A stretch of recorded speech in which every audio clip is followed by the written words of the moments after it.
Hello दोस्तों, नमस्कार। Santoshi IAS में आप सभी का स्वागत है। आज हम 2016 का उत्तर प्रदेश पीसीएस का जो पेपर आया था उसको कर लेते हैं। ठीक है, हम 1991 से 2023 तक जितने भी पेपर हुए हैं पीसीएस के सभी करवा रहे हैं। नीचे डिस्क्रिप्शन बॉक्स में लिंक दिया गया है, जहाँ तक हो गया है वहाँ पर जाके आप पूरा कर सकते हैं, क्योंकि हर बार आपके प्रीवियस ईयर से ही लगभग 10 से 15 क्वेश्चन डायरेक्ट इनडायरेक्ट आ जाते हैं। तो आपको चाहे आप खुद से पढ़िए चाहे कहीं से पढ़िए, प्रीवियस ईयर पूरा पढ़ के जाइएगा एक एक। ठीक है, यहाँ पर थोड़ा सा अगर समय लगेगा तो प्लीज़ स्पीड को थोड़ा सा ज़्यादा करके देख लीजिएगा, क्योंकि यहाँ पर कुछ चीज़ें बतानी होती है, आपको समझानी होती है। ठीक है, तो चलते हैं। जो लोग नए होंगे, अगर आपको अच्छा लगेगा तो प्लीज़ चैनल को सब्सक्राइब कर दीजिएगा, वीडियो को लाइक कर दीजिएगा, क्योंकि ऐसे ही आपके पीसीएस आरओ के लिए तैयारी यहाँ इस चैनल पर करवाई जाती है। ठीक है, चलते हैं, शुरू करते हैं। पहला क्वेश्चन क्या कह रहा है? एक ही कब्र से 3 मानव कंकाल निकले थे, कहाँ से निकले थे? एक ही कब्र से 3 मानव कंकाल, सराय नहर से, दमदमा से, महदहा से या लंघनाथ से? चारों बताइए। आप इसको एक टेस्ट की तरह भी लीजिए। तो एक ही कहाँ से निकले थे? एक ही कब्र से 3 मानव कंकाल, तो ये दमदमा से निकले थे। कहाँ से?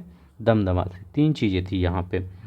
दमदमा से कुल मिला के 41 समाधान निकले थे। कितने? 41 समाधान निकले थे। उस 41 समाधान में देखिए, 41 समाधान में जो 35 समाधान थे, समाधान मतलब कब्र, ठीक है, जो कब्र निकाले गए, जो 35 कब्र थे उसमें एकल के थे। ठीक है, मतलब एक ही सिंगल लोग उसमें दफनाए गए थे। ठीक है, और इसके बाद कितना बचा? अभी 6 बचा, जिसमें 5 जो थे इसमें डबल लोग दफनाए गए। ठीक है, मतलब एक ही कब्र में, ऐसे जमा लीजिए कब्र, इसमें डबल लोग दफनाए गए थे। ठीक है, किसमें? 5 कब्र ऐसी बनी मिली थी जिसमें डबल लोग। और यहाँ पर एक ऐसा कब्र मिला था, यहाँ पर 40 हो गया, और एक ऐसा कब्र मिला था जिसमें कितने लोग? 3 लोग दफनाए गए थे, एक ही साथ 3 लोग। तो ये कहाँ से मिला था? दमदमा से मिला था। अब ये पूछ सकते हैं दमदमा कहाँ का ये साइट है, कि मतलब किस ज़िले का, किस प्रदेश का?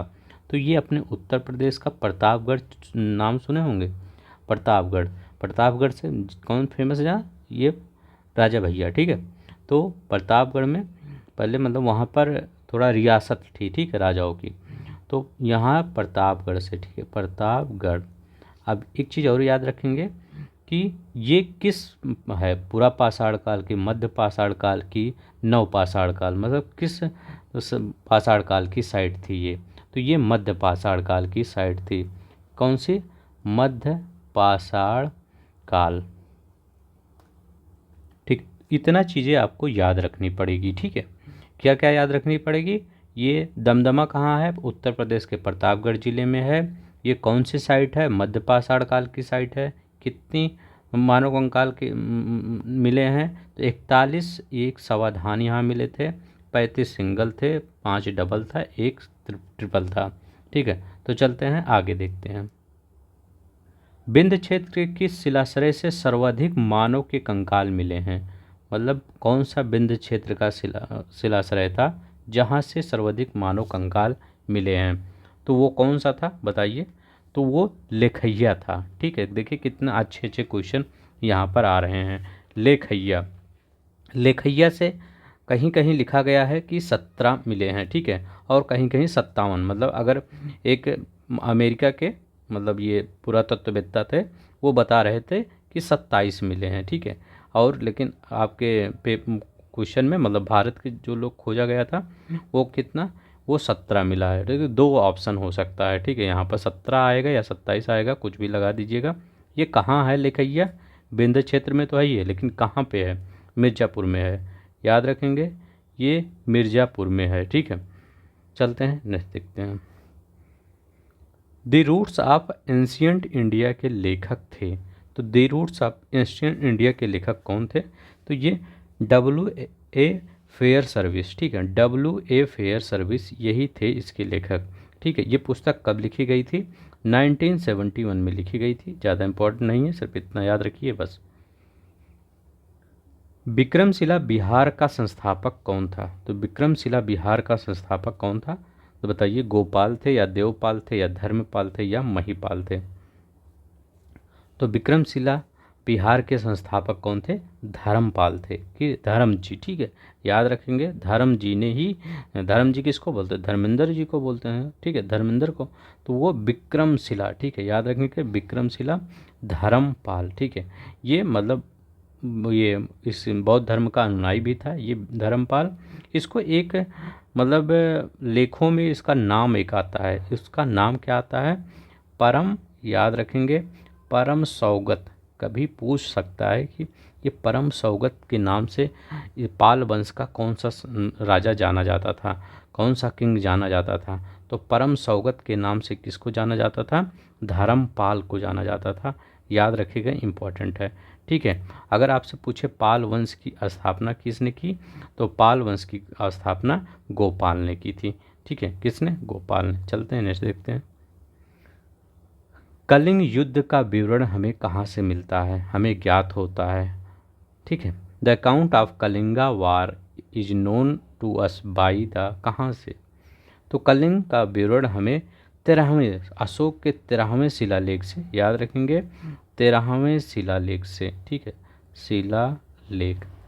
तो अशोक के 13वें शिलालेख से क्या ज्ञात होता है कि कलिंग का एक युद्ध हुआ था। इसमें लाखों लोग मारे गए थे और काफ़ी लगभग 1.5 लाख लोग निष्कासित हो गए थे अपने देश छोड़ के, मतलब उस राज्य छोड़ के चले गए थे, और कई लोग घायल भी हुए थे, ठीक है।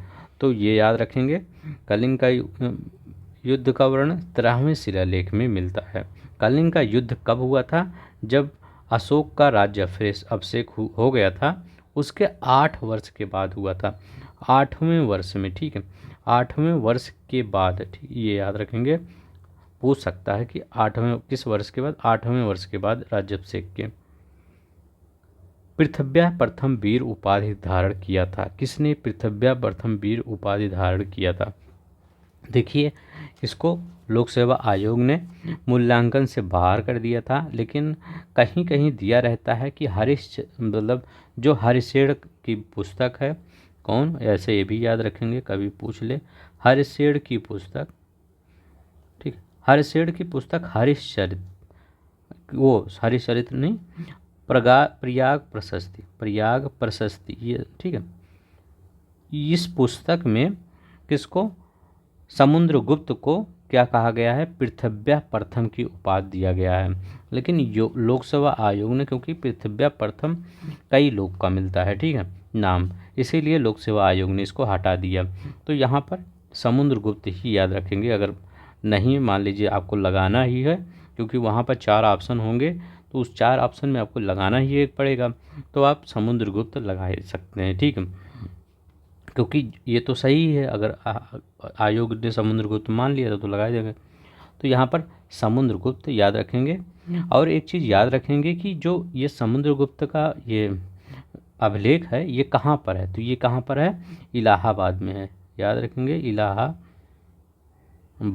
ठीक है, इलाहाबाद में। समुद्रगुप्त को क्या कहा जाता है? भारत का नेपोलियन कहा जाता है, भारत का नेपोलियन कहा जाता है। और क्या इसके बारे में याद रखेंगे? यह बीड़ा का बीड़ा वादक था, या बीड़ा ज़्यादा बजाता था, याद रखेंगे। भारतीय गौरव का अंतिम सूर्य किसके लिए प्रयुक्त हुआ है? तो कह रहे हैं भारतीय गौरव का अंतिम सूर्य किसके लिए प्रयुक्त हुआ है? तो भारतीय गौरव का अंतिम सूर्य पृथ्वीराज चौहान के लिए प्रयुक्त होता था। पृथ्वीराज चौहान कहाँ पर शासन करते थे? ये पहले याद रखेंगे 1173 ईस्वी में ये गद्दी पर बैठे, ठीक है, ये याद रखेंगे 1173, अभी 1191 आएगा और 92 आएगा, ठीक है। 73 में गद्दी पर कहाँ पर शासन करते थे? ये दिल्ली और अजमेर में, ठीक है, दिल्ली एंड अजमेर के शासक थे, ठीक है। उस समय कौन था? तराइन का प्रथम युद्ध हुआ था, जिसमें मोहम्मद गोरी आया, ठीक है, मोहम्मद गोरी आया, ठीक है, मोहम्मद गोरी। ये मोहम्मद गोरी एंड किसके बीच? पृथ्वीराज चौहान के बीच। कौन सा युद्ध हुआ? 1191 में तराइन का प्रथम युद्ध, याद रखेंगे, तराइन का प्रथम युद्ध बहुत इंपॉर्टेंट है। तराइन का प्रथम युद्ध, इसमें कौन जीता? पृथ्वीराज चौहान जीत गए, ठीक है, पृथ्वीराज चौहान। एक मूवी भी आई थी शायद, अक्षय कुमार उसमें एक्टर थे, ठीक है। तो 1191 तराइन में प्रथम, इसके बाद ये तो जीत गए पृथ्वीराज, लेकिन पृथ्वीराज चौहान ने उसको मोहम्मद गोरी को मारा नहीं। ठीक है। अब क्या हुआ, 1192 में फिर मोहम्मद गोरी ने आक्रमण किया। इस बार उल्टा दांव हो गया, पृथ्वीराज चौहान हार गए। ठीक है, और मोहम्मद गोरी जीत गए। तो यही कहा जाता है। तो उसी समय से क्या हुई, मुस्लिम सत्ता की स्थापना हो गई भारतवर्ष में। ठीक है। तो पृथ्वीराज चौहान को इसलिए कहा जाता है भारतीय गौरव का अंतिम सूर्य। ठीक है, मतलब भारतीय गौरव के अंतिम सूर्य थे, बहुत महान सम्राट थे। ठीक है, बहुत महान राजा थे। ठीक है, याद रखेंगे। तो इसमें दो चीज़ और याद रखेंगे, 1191 में तराइन का प्रथम युद्ध, 1192 में तराइन का द्वितीय युद्ध, जिसमें पृथ्वीराज चौहान हार गए थे। किससे, मोहम्मद गोरी से। गजनबी मत करिएगा, वहाँ गजनबी ऑप्शन में जब आता है ना, मैं बता रहा हूँ, क्वेश्चन में बता देता हूँ, जब आप ऑप्शन में आता है तो मोहम्मद गजनबी भी आता है, मोहम्मद गोरी भी आता है। तो आप किसको याद रखेंगे, मोहम्मद गोरी को याद रखेंगे, गजनबी को मत याद करिएगा। ठीक है, कौन, मोहम्मद गोरी को हराया और मोहम्मद गोरी से हार गए। ठीक है, कुछ चीज़ें कभी कभी ना वहाँ सिंपल क्वेश्चन भी गलत हो जाता है। गुलाम का गुलाम किसे कहा गया है, गुलाम का गुलाम, तो मोहम्मद गोरी का कौन, ये बताइए। तो मोहम्मद गोरी का गुलाम कौन था, कुतुबुद्दीन ऐबक। तो गोरी का गुलाम कौन था, गोरी का अगर गुलाम देखा जाए तो ये था कुतुबुद्दीन ऐबक। ठीक है, कुतुबुद्दीन ऐबक। अब कुतुबुद्दीन ऐबक कौन था, गोरी का गुलाम। अब कुतुबुद्दीन ऐबक का गुलाम कौन था, इल्तुतमिश, इल्तुतमिश। ठीक है, तो कुतुबुद्दीन ऐबक का ये दामाद भी था और गुलाम भी था। तो अगर आपसे पूछे गुलाम किसको, तो इसीलिए कुतुबुद्दीन ऐबक ने गुलाम वंश की स्थापना, मतलब दिल्ली सल्तनत की स्थापना की। तो ये तो गुलाम था, इसीलिए दिल्ली सल्तनत को गुलाम वंश भी कहा गया। अब देखिए, क्योंकि ये भी इल्तुतमिश भी गुलाम था, इसीलिए गुलाम का गुलाम इल्तुतमिश। कुतुबुद्दीन ऐबक गोरी का गुलाम था, गोरी इल्तुतमिश का गुलाम है। किसको, गुलाम का गुलाम किसको कहा गया, इल्तुतमिश। कुतुबुद्दीन ऐबक मत लगाइएगा, अगर सिर्फ गुलाम ही पूछे तब ऐबक लगाइएगा। यहाँ कौन होगा, इल्तुतमिश को गुलामों का गुलाम का गुलाम कहा गया। एक चीज़ और याद रखेंगे, ये पूछा जाता है बार बार कि कौन सा ऐसा शासक था जिसने लाहौर से दिल्ली शासन स्थापित किया। ठीक है, पहले कहाँ था शासन, मान लीजिए पहले ये लाहौर था, फिर इसको कहाँ लेकर आया, दिल्ली। ठीक है, दिल्ली, कौन सा पहला शासक था जिसने लाहौर से दिल्ली शासन लाया, वो इल्तुतमिश था। ठीक है, कुतुबुद्दीन ऐबक वहीं लाहौर से ही शासन करता था। ठीक है, ये लाहौर से ही शासन करता था कुतुबुद्दीन। चलते हैं नेक्स्ट देखते हैं। किस वर्ष बाबर ने सुल्तान इब्राहिम लोदी को पानीपत की लड़ाई में हराया। तो पानीपत की कितनी लड़ाइयाँ हुई थी, पानीपत की 3 लड़ाइयाँ हुई थी, तीनों लड़ाइयाँ याद रखेंगे। ठीक है, तो पहले पानीपत की पहली लड़ाई कब हुई थी, तो ये 1526 ईस्वी में पानीपत की लड़ाई हुई थी। ठीक है, 1526 किसके किसके बीच में हुई थी, बाबर और इब्राहिम लोदी। ठीक है, ये देखिए इब्राहिम लोदी और बाबर के बीच में पानीपत की पहली लड़ाई। इसमें कौन जीता था, बाबर जीत गया था और इब्राहिम लोदी हार गया था। मतलब यहीं से अगर देखा जाए, यहीं से मुग़ल सत्ता का प्रारंभ हो जाता है, बाबर और इब्राहिम लोदी। ठीक है, अब क्या होता है, 1526 हो गया पानीपत की पहली लड़ाई। दूसरी लड़ाई अगर मैं पूछूं कि दूसरी लड़ाई किसके किसके बीच हुई थी, तो ये 1556 ईस्वी में। ठीक है, हर चीज़ एक रिवीजन हो रहा है, इस वीडियो को देखने का मतलब आपका पीछे रिवीजन हो रहा है। सिर्फ आपको अगर स्लो लगे तो थोड़ा स्पीड बढ़ा लिया करिए। ये 1556 ईस्वी में अकबर एंड हेमू के बीच में, हेमचंद्र भी बोला जाता है इसको, हेमू भी, ये हिंदू राजा था। ठीक है, अकबर और हेमू के बीच 1556 ईस्वी में लड़ाई हुई थी। इसमें कौन जीता था, अकबर जीता था। ठीक है, हेमू हार गया था। तो 1556 वाला हो गया। अब अगर मैं पूछूं पानीपत का तीसरा लड़ाई कब हुआ था, तो 1761 ईस्वी में पानीपत का तीसरा लड़ाई हुआ था। इसमें भी मराठा पूरी तरह से मतलब टूट गए थे। सबसे अगर बेकार लड़ाई अगर मराठी की पूछी जाए कि कौन सी ऐसी लड़ाई थी जिसमें मराठा पूरी तरह से टूट गए, मतलब उससे आगे फिर वो बढ़ ही नहीं पाए। ठीक है, तो पानीपत की तीसरी लड़ाई, ठीक, बहुत इंपॉर्टेंट है। इसमें कौन किसके बीच हुआ था, अहमद शाह अब्दाली के बीच। ठीक है, अफगान शासक था अहमद शाह अब्दाली, अफगानिस्तान अब्दाली, और मराठा की तरफ से कौन था, तो मराठा की तरफ से सदाशिवराव भाऊ थे। ठीक है, याद रखेंगे। तो अहमद शाह अब्दाली और मराठा के बीच पानीपत का तीसरा युद्ध 1761 में हुआ था, और ये पूछा था पहला वाला 1526 ईस्वी में। नेक्स्ट देखते हैं, कृष्णदेव राय ने किस नगर की स्थापना की थी, तो कृष्णदेव राय ने किस नगर की स्थापना की थी, तो कृष्णदेव राय ने नागलापुर की स्थापना की थी। कृष्णदेव राय बहुत ही महान शासक थे। ये 1509 में से 1529 ईस्वी में मतलब शासन किए थे। इनका एक ग्रंथ पूछा जाता है, बहुत इंपॉर्टेंट है, कई बार पूछ लिया गया है, वो याद रखेंगे।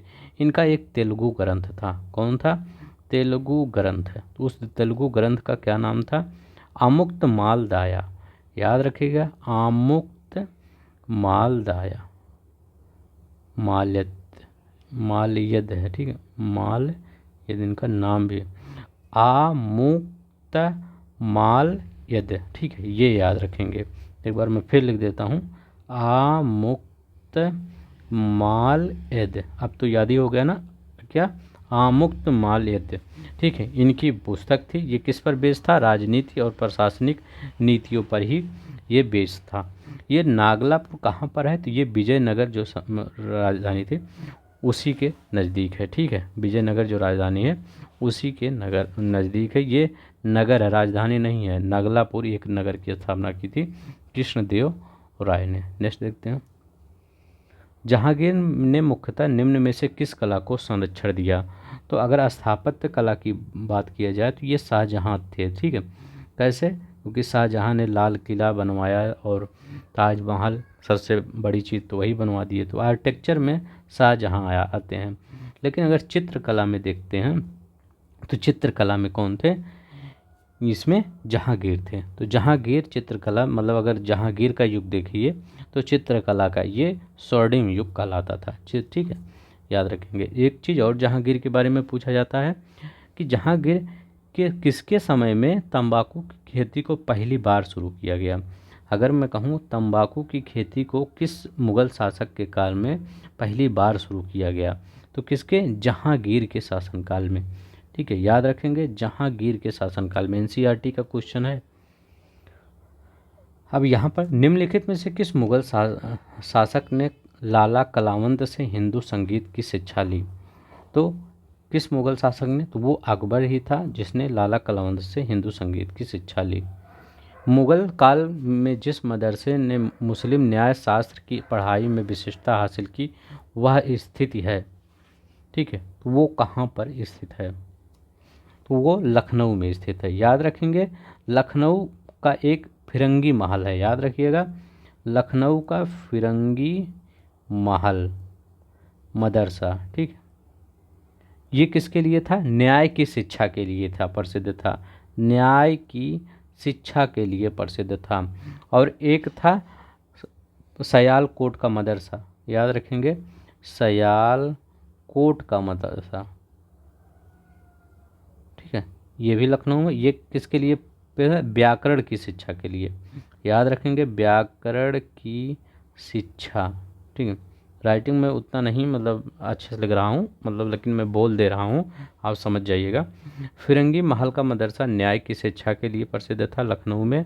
सियालकोट का मकबरा व्याकरण की शिक्षा के लिए प्रसिद्ध था लखनऊ में। ठीक है, याद रखेंगे। चलते हैं, नेक्स्ट देखते हैं, टॉमस मुनरो किन वर्षों में मद्रास के गवर्नर रहे, तो जो टॉमस मुनरो है, जब टॉमस मुनरो का नाम आए तो रैयतवाड़ी प्रथा याद कर लिया करिए। ठीक है, तो ये कब से कब मद्रास के गवर्नर रहे, तो ये 1820 से 1827 के बीच मद्रास के गवर्नर रहे। अब इन्होंने कौन सा मतलब एक प्रथा लाई थी, रैयतवाड़ी प्रथा। टॉमस मुनरो से कौन सा संबंधित है, रैयतवाड़ी प्रथा। अब देखिए, रैयतवाड़ी प्रथा में क्या होता था, इसमें जो किसान था वो डायरेक्ट अंग्रेज़ों को ही अपना जो लगान होता था वो देता था, इसमें बीच वाला नहीं था। जैसे ये किसान हो गया, ये किसान हो गया और ये अंग्रेज हो गया। ठीक है, तो ये डायरेक्ट किसको, किसान अंग्रेज को ही देता था, ये अंग्रेज हो गए, ये किसान हो गया। तो डायरेक्ट ही देता था, बीच बिचौला वाला कोई काम नहीं था इसमें, ठीक है। लेकिन अगर टॉमस मुनरो के साथ एक का नाम और याद आता, कैप्टन रीड, ठीक है, कैप्टन रीड। अब एक चीज़ और ये पूछ सकता है, रीड है, ठीक है, एक चीज़ और पूछ सकता है कि ये कहाँ कहाँ लागू किया गया था। तो ये मेन चीज़ तमिलनाडु, मद्रास और बम्बई के हिस्सों में ही लागू किया गया था। अगर कुछ देखा जाए तो थोड़ा सा बंगाल, क्योंकि बंगाल में जमींदारी प्रथा ज़्यादा चल रही थी, हल्का सा जमींदार और असम के एरिया में, लेकिन मेनली किसका कहाँ पूछा जाता है, ये तमिलनाडु में, मद्रास और यहाँ पर आपका मुंबई के, महाराष्ट्र के एरिया में, ठीक है, ये सब मुंबई, तो ये याद रखेंगे। कैप्टन रीड 1820 से 27 तक ये कहाँ, मद्रास के गवर्नर रहे। इन्होंने रैयतवाड़ी प्रथा लाई। रैयतवाड़ी में डायरेक्ट किसान अंग्रेज़ों को देता था, जमींदारी प्रथा में बिचौलिया होता था, उसको देते थे तो वो बिचौलिया अपना आधा लेता था, इसके बाद अंग्रेज़ों को देता था।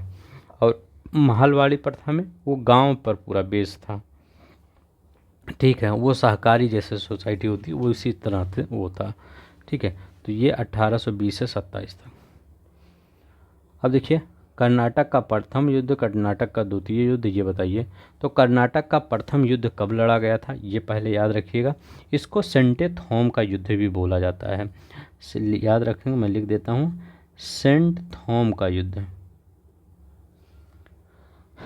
ठीक है। तो इसको सेंट थॉम का युद्ध भी बोला जाता है। कर्नाटक के प्रथम युद्ध को कब लड़ा गया था, 1746 से 48 में। कोई चीज़ दो बार बोलता हूँ ताकि आपको एक बार बाई चांस से ना सुन रहे हो तो दूसरी बार सुन लिया करिए। सेंट थॉम का युद्ध। तृतीय युद्ध 1749 से 54 के बीच में लड़ा गया था। प्रथम युद्ध हो गया, तृतीय 1700, वो सॉरी तृतीय नहीं है, ये द्वितीय है ना, ये द्वितीय, यहाँ तृतीय लिखा, द्वितीय तभी दोबारा। द्वितीय युद्ध 1749 से ये 54 के बीच में लड़ा गया था। प्रथम युद्ध कब लड़ा, प्रथम मैसूर युद्ध कब लड़ा गया था, प्रथम मैसूर युद्ध 1767 से 69 के बीच में, 67 से 69 के बीच में। द्वितीय कर्नाटक युद्ध 49 से 54 के बीच में। तृतीय कर्नाटक युद्ध 58 से 63, 1758 से 63 के बीच में लड़ा गया था। अब देखिए, प्रथम जो कर्नाटक युद्ध था वो किससे समाप्त हुई, तो एक्स ला चैपल की संधि से। ये याद रखेंगे, वेरी मोस्ट इंपॉर्टेंट है। एक्स ला चैपल की संधि से कौन सा युद्ध समाप्त हुआ, तो प्रथम कर्नाटक युद्ध समाप्त हुआ।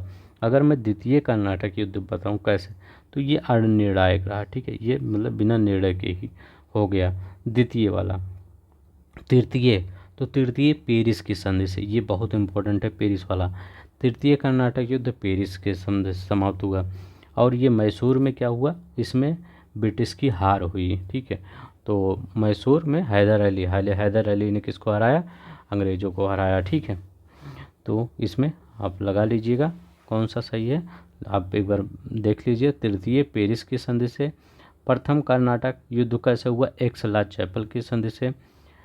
और कौन सा, द्वितीय कर्नाटक युद्ध अनिर्णायक रहा। प्रथम मैसूर युद्ध ब्रिटिश की हार हुई थी।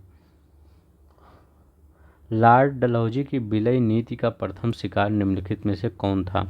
लॉर्ड डलहौजी की विलय नीति का प्रथम शिकार कौन था, तो याद रख लेंगे, कुछ मैं लिख देता हूँ, हो सकता है आपको भविष्य में पूछ ले। पहले सतारा था, याद रखेंगे, सतारा कब था, 1848 में। प्लीज़ आप सब देखिए, हर एक क्वेश्चन आपका रिवीजन, क्योंकि मैं इतना ज़्यादा लिख दे रहा हूँ, आपका रिवीजन भी हो जा रहा है इसमें। दूसरा जैतपुर, याद रखेंगे, जैतपुर एवं संभल, और संभल कैसे याद करेंगे, 48 में जब इसको ले लिए तो ये संभल नहीं पाए, 49 में इनको भी ले लिए। तीसरा कौन था, बघाट, बघाट 1850 में, ठीक है। झांसी का बहुत बार पूछा जाता है, ठीक है, झांसी का, झांसी को कब लिए थे, 1853 में लिए थे, ठीक है। पाँचवा में 1853 में झांसी में। नागपुर, नागपुर में किसके अकॉर्डिंग, ठीक है, तो policy of doctrine of labs, ठीक है, तो डॉक्ट्रिन ऑफ लैब्स के अकॉर्डिंग यही सबको ले रहे थे, ठीक है। ये 1854 में, ठीक, मतलब इसमें क्या होता था, जिसके पास कोई वो सब संतान नहीं, उसका वो सब पूरा हर चीज़ ले लिया जाता था, सरकार उसको एक्वायर कर लेती थी। नागपुर 1854 में, तो इतना याद रखेंगे, यहीं से बार बार क्वेश्चन पूछा जाता है। सतारा 1848 में, जैतपुर संभल 1849 में, बघाट 1850 में, झांसी 1853 में, नागपुर 1854 में। ठीक है, तो यहाँ पर पूछा गया था प्रथम शिकार कौन था, तो सतारा ही था। पश्चिमी भारत के डी के कर्वे का नाम निम्नलिखित में से किसके संबंध में आता है, तो डी के कर्वे का नाम स्त्री शिक्षा के लिए और विधवा पुनर्विवाह के लिए, दोनों को लिए आता है। 1906 में इन्होंने कॉलेज बनवाया, कॉलेज की स्थापना की। ठीक है, कॉलेज की स्थापना कहाँ की, बम्बई में की, याद रखेंगे बम्बई में की। अगर फिर इसके 10 साल बाद 1916 में क्या किए थे इन्होंने, 1916 में महिला विश्वविद्यालय, ठीक है, महिला यूनिवर्सिटी विश्वविद्यालय, ठीक है, 1916 में महिला विश्वविद्यालय की इन्होंने स्थापना की। ये कहाँ किए थे, ये पुणे में किए थे। ठीक है, तो ये कॉलेज, ये गर्ल्स इंटर कॉलेज, मतलब अगर पहली बार देखा जाए तो मतलब प्रथम महिला विद्यालय अगर पूछा जाए किसने के, डी के कर्वे ने 1906 में। ठीक है, कहाँ पर, बम्बई में प्रथम महिला विद्यालय, कॉलेज की बात कर रहे हैं। अगर 1916 में तो विश्वविद्यालय आ रहा था पुणे में। तो दोनों ही हुआ, ये वुमेन के लिए स्त्री शिक्षा के लिए भी आवाज़ उठाते थे, विधवा पुनर्विवाह के लिए भी आवाज़ उठाते थे। ठीक है, तो मतलब आपका यहाँ पर आयोग ने दोनों ही मान लिया था, जो मतलब सी और डी दोनों जो लगाया होगा उसका भी सही हो जाएगा, चाहे आप सी लगाए हो चाहे डी, दो तो लगा नहीं सकते थे वहाँ। खिलाफत आंदोलन के प्रमुख नेता निम्नलिखित में से कौन थे, तो खिलाफत आंदोलन के प्रमुख नेता कौन थे, मोहम्मद अली, शौकत अली। ठीक है, तो मोहम्मद अली और शौकत अली खिलाफत आंदोलन के, याद रखेंगे, नेता थे। नेक्स्ट देखते हैं, देवबंद आंदोलन यूपी के किस प्रांत में प्रारंभ हुआ था, तो देवबंद आंदोलन यूपी के किस प्रांत में प्रारंभ हुआ था, तो याद रखेंगे ये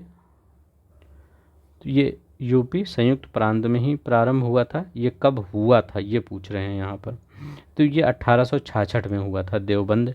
ठीक है, तो याद रखेंगे ये देवबंद क्या था, देवबंद जैसे आप कहेंगे जो सैयद सस अहमद खान थे वो, और जो उनकी थोड़ी सी एक मतलब सभा थी, ठीक है, और उनकी एक मुस्लिम एंग्लो ओरिएंटल जो कॉलेज है वो सबका विरोध करते थे। ठीक है, देवबंद मेनली ये था कि ये रूढ़िवादियों पर ज़्यादा चलता था। ठीक है, मतलब ये कहता था कि जो पुराने रूढ़िवादी सब परंपरा हैं उसको अंग्रेज क्या कर रहे हैं, ख़त्म कर दे रहे हैं मुस्लिम के। ठीक है, तो ये उसी पर विरोध करता था। ठीक है, तो ये मतलब पाश्चात्य, ये एक ही शब्द में अगर मैं कहूँ, ये पाश्चात्य शिक्षा का विरोध करता था देवबंद आंदोलन। ठीक है, तो याद रखेंगे। ये भी अगर आपसे पूछे कि मुस्लिम एंग्लो ओरिएंटल सभा के विरुद्ध फतवा किसने जारी किया, ठीक है, बहुत इंपॉर्टेंट है, कई बार पूछा गया है कि मुस्लिम एंग्लो ओरिएंटल सभा के विरुद्ध फतवा किसने जारी किया, देवबंद ही ने जारी किया। मोतीलाल नेहरू और सी आर दास 1923 में किस पार्टी का गठन किया, स्वराज पार्टी का। मोतीलाल नेहरू क्या थे, तो मोतीलाल नेहरू क्या थे, महासचिव।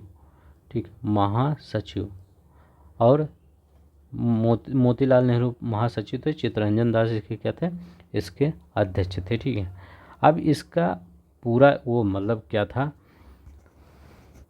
इसका एम क्या था, किस लिए यह मतलब स्थापित किया गया था, तो ये जो इनका मतलब था कि जाके काउंसिल में प्रवेश करके और जो सरकार काम कर रही थी भारत विरोधी उसको रोकना। ठीक, इसीलिए इस पार्टी की स्थापना की गई थी, स्वराज पार्टी की। निम्नलिखित में से किसके विरोध में रविन्द्रनाथ टैगोर ने नाइटहुड की उपाधि लौटा दी, तो एक घटना हुई थी 13 अप्रैल 1919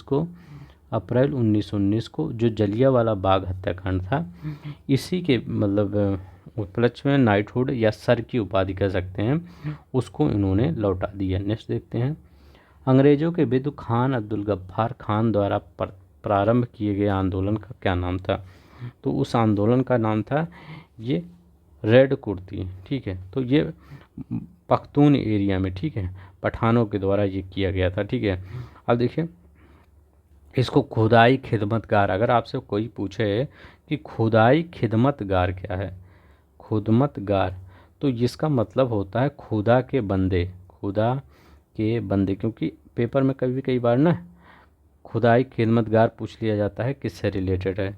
ठीक है, तो खान अब्दुल गफ्फार खान से रिलेटेड है। रेड शर्ट किससे? खान अब्दुल गफ्फार खान को से रिलेटेड है। इनको क्या कहा जाता था? सीमांत गांधी, याद रखिएगा, सीमांत गांधी के नाम से इनको जाना जाता था। इनको भारत रत्न भी दिया गया है। ठीक है, भारत में बुला के इनको भारत रत्न की से नवाजा गया है।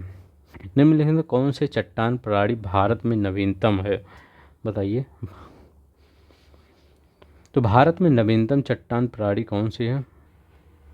तो चले पहले हम देख लेते हैं नए से पुराने तक कौन कौन से हैं। ठीक है, चट्टानें। तो पहले कौन से, वो पुराने से नए तक। ठीक है, तो पुराने से नए तक कौन आएगा? पहले आर्कियन आएगा। ठीक है, आर्कियन की क्रम की चट्टानें। इसके बाद धारवाड़ आएगा। ठीक है, धारवाड़ हो गया। फिर कुडप्पा। धारवाड़ में ज़्यादातर क्या मिलता है? धातुएं वाली चीज़ें मिलती हैं। ठीक है, कुडप्पा। ठीक है, विंध्यन, गोंडवाना कोयला वाला पूछा जाता है, इसलिए मैं बता दे रहा हूँ। गोंडवाना, विंध्यन, चूना पत्थर वाला। ठीक है, इसके बाद दक्कन ट्रैप, दक्कन ट्रैप। ठीक है, टर्सरी, टर्शियरी, क्वाटनरी, ये है। ठीक है, तो इसमें पूछ रहा है कौन सी चट्टान भारत में नवीनतम है। तब बताइए कौन सा नवीनतम है।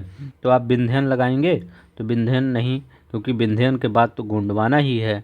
ठीक है, धारवाड़ लगाएंगे, धारवाड़ तो पुराना ही है। कुडप्पा, कुडप्पा तीसरे नंबर पे जा रहा है। तो जैसे जैसे 1 2 3 4 5 6 7 8, तो जो आपका नंबर ज़्यादा होगा वो नया होगा। तो ये क्या है? गोंडवाना। तो गोंडवाना ही यहाँ दिख रहा है, गोंडवाना ट्रक। ठीक है, यहाँ पर क्या पाया जाता है? लगभग भारत का 80-90% कोयला यहीं पे पाया जाता है। अब यहाँ पर देखिए दर्रा पूछ रहा है, बताइए कौन सा दर्रा कहाँ है। यहाँ माना दर्रा पूछ रहा है। माना कहाँ है? नाथुला कहाँ है? जोजिला कहाँ है? सिपकिला कहाँ है? तो माना दर्रा कहाँ पर है? माना दर्रा कहाँ पर है? उत्तराखंड में। तो जब उत्तर आप देते हैं ना, तो ऐसे कहते हैं ना, माना इस देश की राजधानी यहाँ है, यहाँ की जलवायु ऐसी है। तो माना से उत्तराखंड, उत्तर दे रहे हैं माना, ऐसे याद कर लीजिए। ठीक है, मेरा वीडियो देखेंगे कोई न कोई ट्रिक ऐसे बना दिया जाता है। नाथुला, तो नाथुला कहाँ का है? सिक्किम। ठीक है, तो नाथुला सिक्किम। ठीक है, जो जिला कहाँ का है? तो जो जिला जम्मू कश्मीर में, जम्मू कश्मीर में जो जिला होगा। सिप किला कहाँ है? हिमाचल प्रदेश में सिप किला। ठीक है, क्या है? सिप किला, हिमाचल प्रदेश में, याद रखेंगे। निम्नलिखित दर्रों में से किससे होकर लेह का जाने का रास्ता है? मतलब कौन से दर्रे से होकर लेह को जाने का रास्ता है?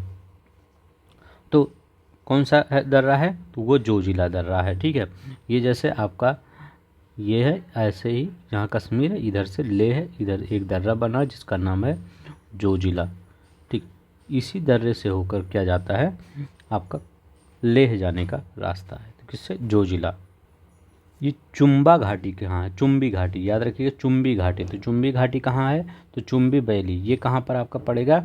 सिक्किम, सिक्किम एंड भूटान। ठीक है, भूटान के मध्य पड़ेगा। ठीक है, याद रखेंगे, सिक्किम और भूटान के मध्य ये पड़ेगा। ठीक है, एक बहुत पूछा जाता है बनिहाल दर्रा कहाँ पे है? बनिहाल दर्रा, मैं बता देता हूँ, बनिहाल दर्रा। तो बनिहाल दर्रा अगर पूछा किस श्रेणी में है, तो कौन सी श्रेणी बताएंगे? पीर पंजाल श्रेणी बताएंगे। कौन सा? पीर पंजाल श्रेणी बताएंगे कि बनिहाल दर्रा किस में है? पीर पंजाल श्रेणी में है। सिपकिला तो हिमाचल प्रदेश अभी बताए ही हैं। भारतीय प्रायद्वीप की सबसे ऊंची चोटी कहिए कौन है? दोदा बेटा, अन्नामुनाई में आप कंफ्यूज होते होंगे। तो अगर प्रायद्वीप की सबसे ऊंची चोटी पूछे तो अन्नामुडाई है। क्या है इसकी? अन्नामुडाई है।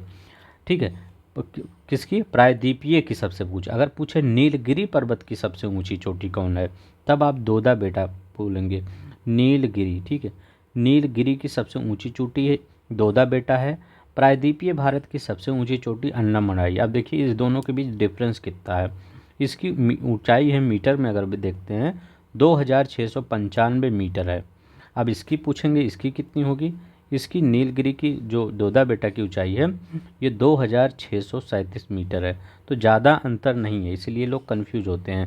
2695 और 2637 मीटर, ठीक है, मीटर में है। तो ये याद रखेंगे। चलते नेक्स्ट देखते हैं। कौन सा सही सुमेलित नहीं है? अब बताइए इसमें कौन सा सही सुमेलित नहीं है। सरदार सरोवर बांध कहाँ पर, जिस पर बहुत ज़्यादा बवाल चला था, तो ये नर्मदा नदी पर एकदम सही है। गांधी सागर बांध कहाँ है, तो ये चंबल नदी पर एकदम सही है। नागा अर्जुन सागर बांध कहाँ है, कृष्णा नदी पर एकदम सही है। तिलैया बांध कहाँ है, तो तिलैया बांध बराकर नदी पर है। कहाँ पर? बराकर नदी पर, याद रखेंगे, बराकर नदी पर तिलैया बांध है। एक एक चीज़ याद रखेंगे, बहुत ही इंपॉर्टेंट है। अब पूछेंगे, हो सकता है कभी जिला पूछ ले, कौन से ज़िले में, तो झारखंड के कोडरमा ज़िले में, याद रखेंगे, कोडरमा ज़िले में झारखंड के स्थित है। नेक्स्ट देखते हैं। कौन सा सही सुमेलित नहीं है, बताइए कौन सा सही सुमेलित नहीं है। तो फ़ोन पूछ रहा है, फ़ोन कहाँ का है, तो फ़ोन कहाँ का? आल्पस पर्वत। तो आल्पस पर्वत जैसे ये आपका आल्पस पर्वत है, ठीक है, आल्पस पर्वत, इसके उत्तरी ढाल के सहारे ये बहती है, ठीक है। ये कौन सा? फ़ोन, ठीक है। फोल कहाँ? फोन फोन और मिस्ट्रल दोनों ही आल्पस के सहारे बहती है, ठीक है। अब यहाँ बोरा कहाँ का है, तो याद रखेंगे बोरा यहाँ का नहीं, तो बोरा कहाँ का है आपका, तो बोरा कहाँ का है, तो ये जो एड्रियाटिक सागर है उस पर बहती है। जैसे आपका इटली कह सकते हैं, यूगोस्लाविया, याद रखेंगे, इटली और यूगोस्लाविया इस साइड कहाँ क्या बहता है? बोरा। यहाँ पोलैंड लिखा गया है, ये गलत है। तो याद रखिएगा एड्रियाटिक सागर पर ये बहता है बोरा। मिस्ट्रल राइन घाटी में, ठीक है, तो ये भी सही है, आल्पस पर्वत के सहारे राइन घाटी में। खमसिन, खमसिन मिस्र में, ठीक है, तो याद रखिएगा खमसिन एक शुष्क हवा है। कौन सी हवा है? शुष्क हवा है, ठीक है, खमसिन। या कहाँ बहता है? मिस्र में बहता है, जिसको इजिप्ट कहते हैं आप। दक्षिण पश्चिम मानसून काल में निम्नलिखित स्थानों में सबसे कम वर्षा कहाँ होती है? दक्षिण पश्चिम मानसून, अब सबसे कम वर्षा कहाँ होती है इसको आप बताना है। आप देखिए किसमें, मंगलोर तो ना कन्फ्यूज हुई, क्योंकि दक्षिण पश्चिम मानसून, ये देखिए इधर से मानसून आया, केरला में करता है, इधर कर्नाटक में भी बारिश करता है। क्यों? क्योंकि आम्र वर्षा, ठीक है, इधर ही होती है। और जैसे और वो जो कॉफ़ी आपका होता है, ये इसी के, अगर मानसून ना आए तो कॉफ़ी भी ना हो, ठीक है, तो ये कर्नाटक वाले एरिया में कॉफ़ी सबसे ज़्यादा होती है, याद रखेंगे। अगर पूछा जाए सबसे ज़्यादा स्टेट के कहाँ पर कॉफ़ी सबसे ज़्यादा होती है, कर्नाटक में, भारत के, तो ये यहाँ तो होगा नहीं, ठीक है। कोलकाता, तो कोलकाता दक्षिण पश्चिम मानसून तैसे ही जाती, इधर से जाती है, फिर इधर से चल जाती है, ठीक है, बंगाल की खाड़ी से। इसके बाद यहाँ पर दिल्ली, दिल्ली में तो बारिश होती है, लेकिन चेन्नई जो एरिया है यहाँ पर नहीं, क्योंकि ये देखो, ये देखिए, ये यहाँ पर खूब बारिश होती है इस साइड, लेकिन इस साइड क्या होती है, हम बीच में पहाड़ है, इस पहाड़ पर जब इधर चढ़ते हैं तो वृष्टि छाया प्रदेश इस साइड हो जाता है, ठीक है। यहाँ पर जब हवाएं चढ़ती हैं ऊपर हवाएं, तो ये खूब ज़्यादा पानी लेकर चढ़ती हैं, जिससे यहाँ पर बारिश करती है। लेकिन जब यहाँ बारिश कर देती हैं, फिर हवाएं जब इस साइड जाती हैं तो उसमें पानी नमी ख़त्म हो जाती है, फिर क्या होता है, ये सूख जाती है, तो इस साइड, तो अब यहाँ इस साइड क्या होता है, पृष्ठ छाया प्रदेश का उत्पन्न हो जाता है, ठीक है। और यहाँ पर आप चेन्नई में बारिश जो भूमध्य सागर से आने वाले ठंडे मौसम की हवा होती है उससे होती है, ठीक है। तो याद रखेंगे चेन्नई में सबसे कम वर्षा होती है मानसून। दक्षिण पश्चिम मानसून की बात कर रहा है, ये भी देखिएगा, दक्षिण पश्चिम जो अभी चल रहा है प्रेजेंट टाइम में, प्रेजेंट टाइम में ना, अभी मौसम जो दक्षिण पश्चिम वाला अभी मौसम है ना, जब ठंडी आएगा तो भूमध्य सागर से जो हवा आती वो ठंडी वाला। कौन सा देश विश्व में चाय का सबसे बड़ा निर्यातक है? चाय का सबसे बड़ा निर्यातक पहले हुआ करता था श्रीलंका, जब ये क्वेश्चन आया था, लेकिन प्रेजेंट टाइम में चाय का सबसे बड़ा निर्यातक चाइना हो गया है, ठीक है। पहले चीन है, चाइना, चीन, इसके बाद फिर भारत है, फिर श्रीलंका का स्थान है, ठीक है। श्रीलंका पीछे हो गया है, ठीक है, कुछ कारणों से, तो चीन है, ठीक है। बंदरगाह देश, कौन सा बंदरगाह और देश, क्या करा, कौन सा सुमेलित नहीं है? रॉटरडैम बंदरगाह नीदरलैंड में है, ठीक है।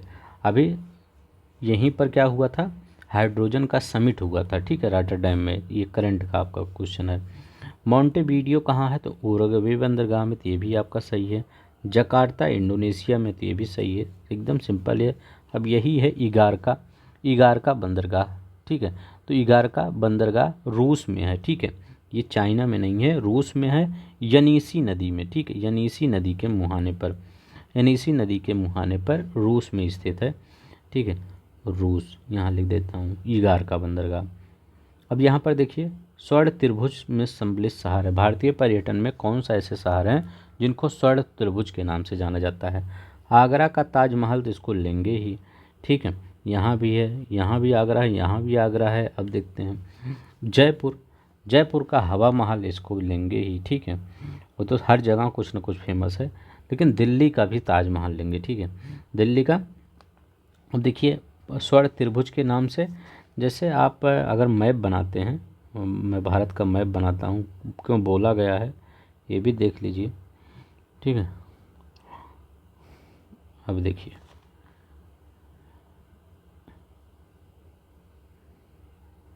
मैप उतना सही नहीं बन पाएगा, देख लीजिएगा, ठीक है। अब देखिए कह रहे हैं स्वर्ण त्रिभुज के नाम से, तो दिल्ली एक यहाँ है, दिल्ली आपका एक ही दिल्ली है, मतलब दो दिल्ली नहीं है, एक मतलब दिल्ली यहाँ है, जयपुर यहाँ है, आगरा यहाँ है, ठीक है। तो क्या हो गया, एक त्रिभुज हो गया, ठीक है, एक त्रिभुज हो गया, ट्रायंगल हो गया, तो हो गया आपका आगरा, दिल्ली, जयपुर, ठीक है। ये अगर ग्वालियर कर देते तो त्रिभुज थोड़ी हो जाता, ऐसे इधर आ जाता है, नहीं हो जाता, ग्वालियर भी दिया है ना। तो याद रखेंगे, आगरा, दिल्ली, जयपुर स्वर्ण त्रिभुज, पर्यटन का स्वर्ण त्रिभुज कहा जाता है। अब देखिए पृथ्वी की परिक्रमा धुरी सदा झुकी होती है, कितना झुकी होती है, तो 23.5 झुकी होती है, याद रखेंगे 23.5 ढंग से झुकी होती है अपने मतलब एक्सिस पर 23.5। आप अगर मैं आपसे पूछूं कि ये बताइए, मान लीजिए ये पृथ्वी है, ठीक है, ये अपनी धुरी पर, धुरी मतलब क्या, ये है ऐसे पूरी धुरी पर कितने चक्कर लगा लेती है एक बार, तो 24 एक घंटे में कितना, 1000 मतलब ये अपनी धुरी पर 1000 मील प्रति घंटे की चक्कर से लगाती है। मतलब अगर एक लट्टू है, मान लीजिए एक लट्टू नहीं रहती है, तो 1000 मील चल देती है प्रति 1 घंटे में, ठीक है, कितना, प्रति 1 घंटे में, और 24 घंटे में वो अपने अक्ष पर पूरा, जब हमारा जो सुबह जब हम उठते हैं, इसके बाद अभी मान लीजिए सुबह उठ रहे हैं, इसके बाद क्या होगा, कल फिर सुबह आ जाएगा, तो वो एक चक्कर आपका जो लट्टू होगा, वो लट्टू एक चक्कर आके उसी पर रुक जाएगा फिर, ठीक है, रुकेगा नहीं, मतलब वो चलता ही रहेगा। मैं उस बता रहा हूँ वो एक जगह से जहाँ से चला वहीं फिर आके, तो वो 24 घंटा हो जाता है, तो ठीक है, तो वो 23.5 दीर्घ झुका हुआ है, ठीक है, दीर्घवृत्तीय एक्सिस पर झुका हुआ है। बिग बैंग का सिद्धांत की उदाहरण व्याख्या करता है, तो कौन, ब्रह्मांड है, ठीक है, स्तनधारी, ये सब थोड़ी, ये देखिए कितना सिंपल क्वेश्चन पूछा था, ठीक है। ये देखिए इसमें एक चीज़ और आपसे पूछा जाता है, ठीक है, ये तो क्वेश्चन कुछ नहीं है, अब ये नहीं आएगा, पूछा जाता है कि जो इसका बिग बैंग का सिद्धांत था, इसका प्रतिपादन किसने किया था, तो इसका प्रतिपादन जॉर्ज, याद रखिएगा, जॉर्ज लेमेतेयर ने किया था, याद रखिएगा, जॉर्ज लेमेतेयर ने बिग बैंग का प्रतिपादन किया था। अब यहाँ पर देखते हैं लानोज स्टेपी प्रेरीज बेल्ट, उत्तरी अमेरिका, अफ्रीका, यूरोप और अमेरिका, तो ये बताइए कौन सा संबंध, तो लानोज कहाँ से संबंधित है, तो लानोज कहाँ से संबंधित है, तो लानोज दक्षिण अमेरिका से संबंधित है, साउथ अमेरिका है तो लानोज दक्षिण। स्टेपी कहाँ से संबंधित है, तो स्टेपी आपका यूरोप से, कैसे याद करेंगे, क्योंकि ये स्टेपी यूरोप और एशिया दोनों में, तो यहाँ एशिया है, इधर यूरोप है, तो स्टेपी क्या एक स्टेप पार करेंगे यूरोप में आ जाएंगे, एक स्टेप पार करेंगे एशिया में चले जाएंगे, तो इसीलिए इसका नाम स्टेपी रखा गया है। तो कभी भी स्टेपी आ जाए तो एक स्टेप पार करिए इधर आ जाइए, एक स्टेप पार करिए उधर चले जाइए। प्रेरीज, चाचा चौधरी कौन है, अमेरिका वाले हैं, नॉर्थ अमेरिका की बात कर रहे हैं, तो नॉर्थ अमेरिका में ही प्रेरीज पाई जाती है, ठीक है, अमेरिका यूएस से कुछ भी दिया रहे, तो उत्तरी अमेरिका में क्या, इस प्रेरीज, याद कराने का तरीका है, प्रेरीज पाया जाता है। बेल्ट कहाँ पाया जाता है, तो ये अफ्रीका में पाया जाता है बेल्ट, ठीक है, अफ्रीका में बेल्ट पाया जाता है। अब यहाँ पर देखिए, भारत के पश्चिमी तटीय मैदान के उत्तरी भाग में जिस अन्य नाम से भी जाना जाता है वह क्या है? जो भारत का पश्चिमी तटीय मैदान है, अब देखिए इधर देखते हैं, भारत का ये पश्चिमी तटीय मैदान है के उत्तरी भाग को, अब ये उत्तरी इस वाले भाग को बता रहे हैं, तो पश्चिमी तट का उत्तरी भाग उसको किस नाम से जाना जाता है? पश्चिमी तट का उत्तरी, देखिए दो चीज़ें होती है, एक होता है गुजरात से गोवा, मान लीजिए ये ऐसे ऐसे, ये है ना, ये गुजरात से गोवा तक जो आपका एरिया कहलाएगा, तो गुजरात से गोवा तक एरिया को क्या कहते हैं? कोंकण तट, याद रखिएगा, कोंकण तट, एक तट, ठीक है। गुजरात से गोवा, मैं लिख देता हूँ, गुजरात से गोवा, ये क्या कहलाता है? कोंकण तट। अब देखिए गोवा से, यहाँ गोवा है, गोवा से मंगलोर, ठीक है, मंगलोर कर्नाटक वाला, ये कौन सा कहलाता है? कन्नड़ तट, कन्नड़ तट, ठीक है। अब यहाँ मंगलोर से, अब ये जो कन्याकुमारी है ये वाला एरिया क्या कहलाएगा? तो ये मालाबार, जिसको आप जानते ही हैं, मालाबार तट। तो पहले कोंकण आता है, याद रखिएगा, पहले कोंकण आता है, फिर कन्नड़ तट आता है। हमेशा गुजरात से गोवा चलेंगे, कोंकण पहले आएगा, इसके बाद कन्नड़ आएगा, ठीक है। कैसे याद रखेंगे? का पहले बीच में ही है, लेकिन दूसरा नंबर जो है पहले, अगर आप एक रीजनिंग का क्वेश्चन करते होंगे, ठीक है, पहले का इंग्लिश में हो तो अल्फ़ाबेट दिया रहता है, पहले ए आता है फिर बी आता है, ऐसे ना। यहाँ पर ये देख लीजिए, पहले का आएगा, पहले ना आएगा, चाहे आधा ना हो चाहे पूरा ना हो, पहले का ही आएगा ना। तो ऊपर पहले का लिख दीजिएगा, फिर कन्नड़ नीचे, कोंकण लिख दीजिएगा, फिर कन्नड़ नीचे लिख दीजिएगा, बस कैसे भी करके याद कर लीजिए, ठीक है। अब यहाँ पर क्या हो जाएगा आपका? तो क्या करा, सबसे उत्तरी भाग पूछ रहा है तो उत्तरी भाग कोंकण हो जाएगा। अब देखिए अवरोही क्रम, जैसे आपको अगर पसंद आ रहा होगा तो प्लीज़ लाइक कर दीजिए, ताकि हमको मोटिवेशन मिले, पूरा 2023 तक करवाना ही है, आपको मोटिवेशन चाहिए ही, ठीक है, क्योंकि 100 लगभग 120-30 ऊपर क्वेश्चन करवाते हैं, इतना मतलब बोलना पड़ता है, थोड़ा सा गला बैठ जाता है, ठीक है। अब देखिए इसमें कह रहा है कौन सी झील बड़ी है, तो सबसे बड़ी झील तो सुपीरियर है, तो भैया बड़ा वाला पहला नंबर ये डाल दिए हम। आप पूछेंगे पहले बैकाल हम रखें कि पहले कौन सा रखें? विक्टोरिया रखें, तो दूसरे नंबर पे कौन सा? विक्टोरिया था, हम दूसरे नंबर पे, ये रैंक दूसरे इस पे लाए। अब ग्रेट बियर है तो बैकाल है, तो अभी हम किस पे आएंगे? बैकाल आएंगे, ज़्यादा बड़ा नहीं है, सिर्फ लगभग 350 मतलब किलोमीटर बड़ा, वर्ग किलोमीटर बड़ा है ग्रेट बियर से, ठीक है। 31,153 ये है, 31,500 वो है, तो ये कितना है? इसके बाद ये चौथा आएगा, तो पहले नंबर पे सबसे बड़ा सुपीरियर झील आएगा, ठीक है। अवरोही क्रम में ये भी देखा करिए, अवरोही मतलब क्या? पहले बड़ा लिख दीजिए, फिर उससे छोटा लिख दीजिए, फिर उससे छोटा लिख दीजिए, फिर उससे छोटा लिख दीजिए, ये अवरोही क्रम में होता है। डिसेंडिंग आर्डर यहाँ लिखा गया है ना, डिसेंडिंग आर्डर में कौन सा होता है? पहले ये, तो पहले सबसे बड़ा सुपीरियर है, फिर विक्टोरिया है, फिर बैकाल है, फिर ग्रेट बियर है, ठीक है, अपने हिसाब से लगा लीजिएगा। यहाँ पर ये बताइए क्या पूछ रहा? औद्योगिक क्षेत्र पूछ रहा है, इंडस्ट्रियल एरिया, और कंट्री पूछ रहा है, कौन सा कहाँ पर है? किकनी कहाँ पर है? तो किकनी कहाँ पर है? तो किकनी जापान में है, याद रखिएगा, किकनी कहाँ पर है? जापान में है। कैक्टन कहाँ है? तो कैक्टन कहाँ पर है? चाइना में है, याद रखेंगे, कैक्टन कहाँ पर है? ये चाइना में है, तो ये याद रखेंगे, कैक्टन चाइना में है। लॉरेन कहाँ है? लॉरेन बहुत ही बार पूछा गया है, लॉरेन तो आप एकदम दिमाग में रटी जाइए, लॉरेन, ठीक है। लॉरेन कहाँ है? फ्रांस में। बोल हैरोट जाइंटले कहाँ है? तो ये ब्राज़ील में है, ठीक है, याद रखेंगे, ब्राज़ील में। अब यहाँ पर देखते हैं, अच्छा वही क्वेश्चन फिर आ गया, ठीक है, तो फिर कर लेते हैं, और क्या। किनकी कहाँ है? तो जापान में है, जापान यहाँ भी लगाए थे ना, किनकी, जापान ये है, ठीक है, इधर लगाए नहीं थे तभी। किनकी जापान में है। कैक्टन कहाँ है? चाइना में है। लॉरेन फ्रांस में, वो फ्रांस में है। बेलो हॉरिजेंटले ब्राज़ील में है। 2 बार कर लिए तब तो याद ही हो गया होगा। अब देखिए सेंटर खनिज कहाँ पर कौन सा खनिज होता है? अगर मकुम की बात करें, मकुम की बात करें तो ये कौन सा क्षेत्र है? कोयला का। डल्ली राजहरा, तो डल्ली राजहरा ये लौह अयस्क का क्षेत्र होता है। कोरापुट किसका क्षेत्र होता है? तो कोरापुट बॉक्साइट का क्षेत्र होता है। चित्रदुर्ग किसका क्षेत्र है? तो चित्रदुर्ग मैंगनीज का, ठीक है।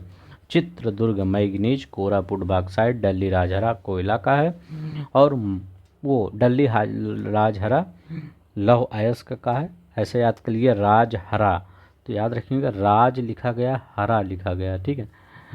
ठीक है, हमेशा अगर पूरे अयस्क में, पूरे धातुओं में देखा जाए तो किसी का एक का वर्चस्व है।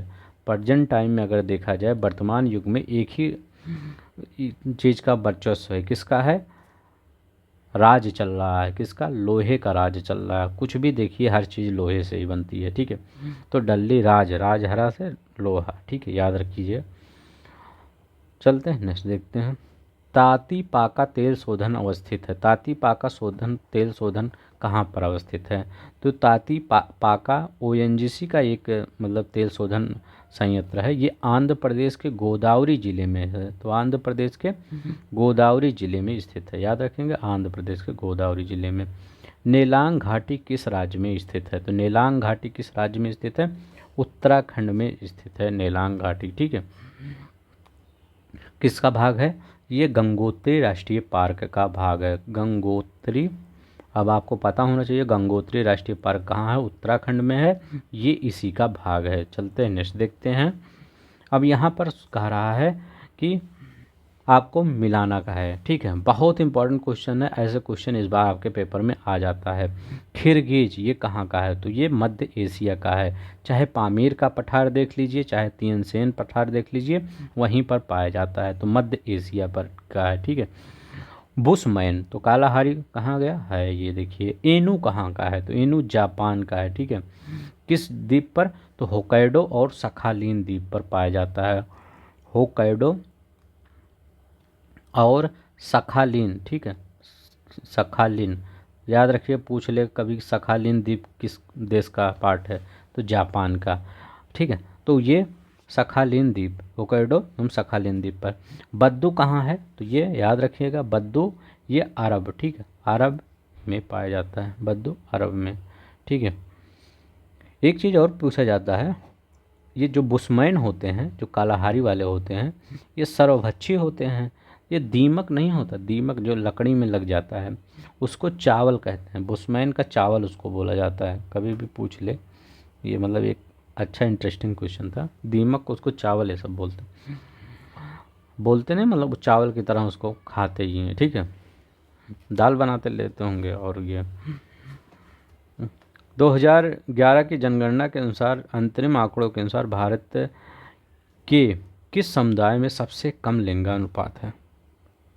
सबसे कम लिंगानुपात किस में है? तो सबसे कम किस में होगा? सिक्की में होगा। तो सबसे कम लिंगानुपात कितना सिख में है? कितना? 903 है, ठीक है, याद रखेंगे 903 है। अगर मैं पूछूं आपके में कितना है, मतलब हो सकता है आप हिंदू हो, तो आप कितना है? तो ये 939 है। जैसे आपका ये पूछा सबसे कम, पूछ सकता है हिंदू धर्म में लिंगानुपात कितना है, तो 939 ये हिंदू है, ये सिख में है, ठीक है। और अगर पूछ लें मुस्लिम में कितना है, तो मुस्लिम में लिंगानुपात कितना है? 951 है, ठीक है। कितना है? 951 लिंगानुपात है ये मुस्लिम में। अगर मैं आपसे पूछ लूँ कि जैन में कितना लिंगानुपात है, तो 954 में है, ठीक है। तो यहाँ पर 954 लगा दीजिए जैन में, ठीक है, सबको याद कर लीजिए।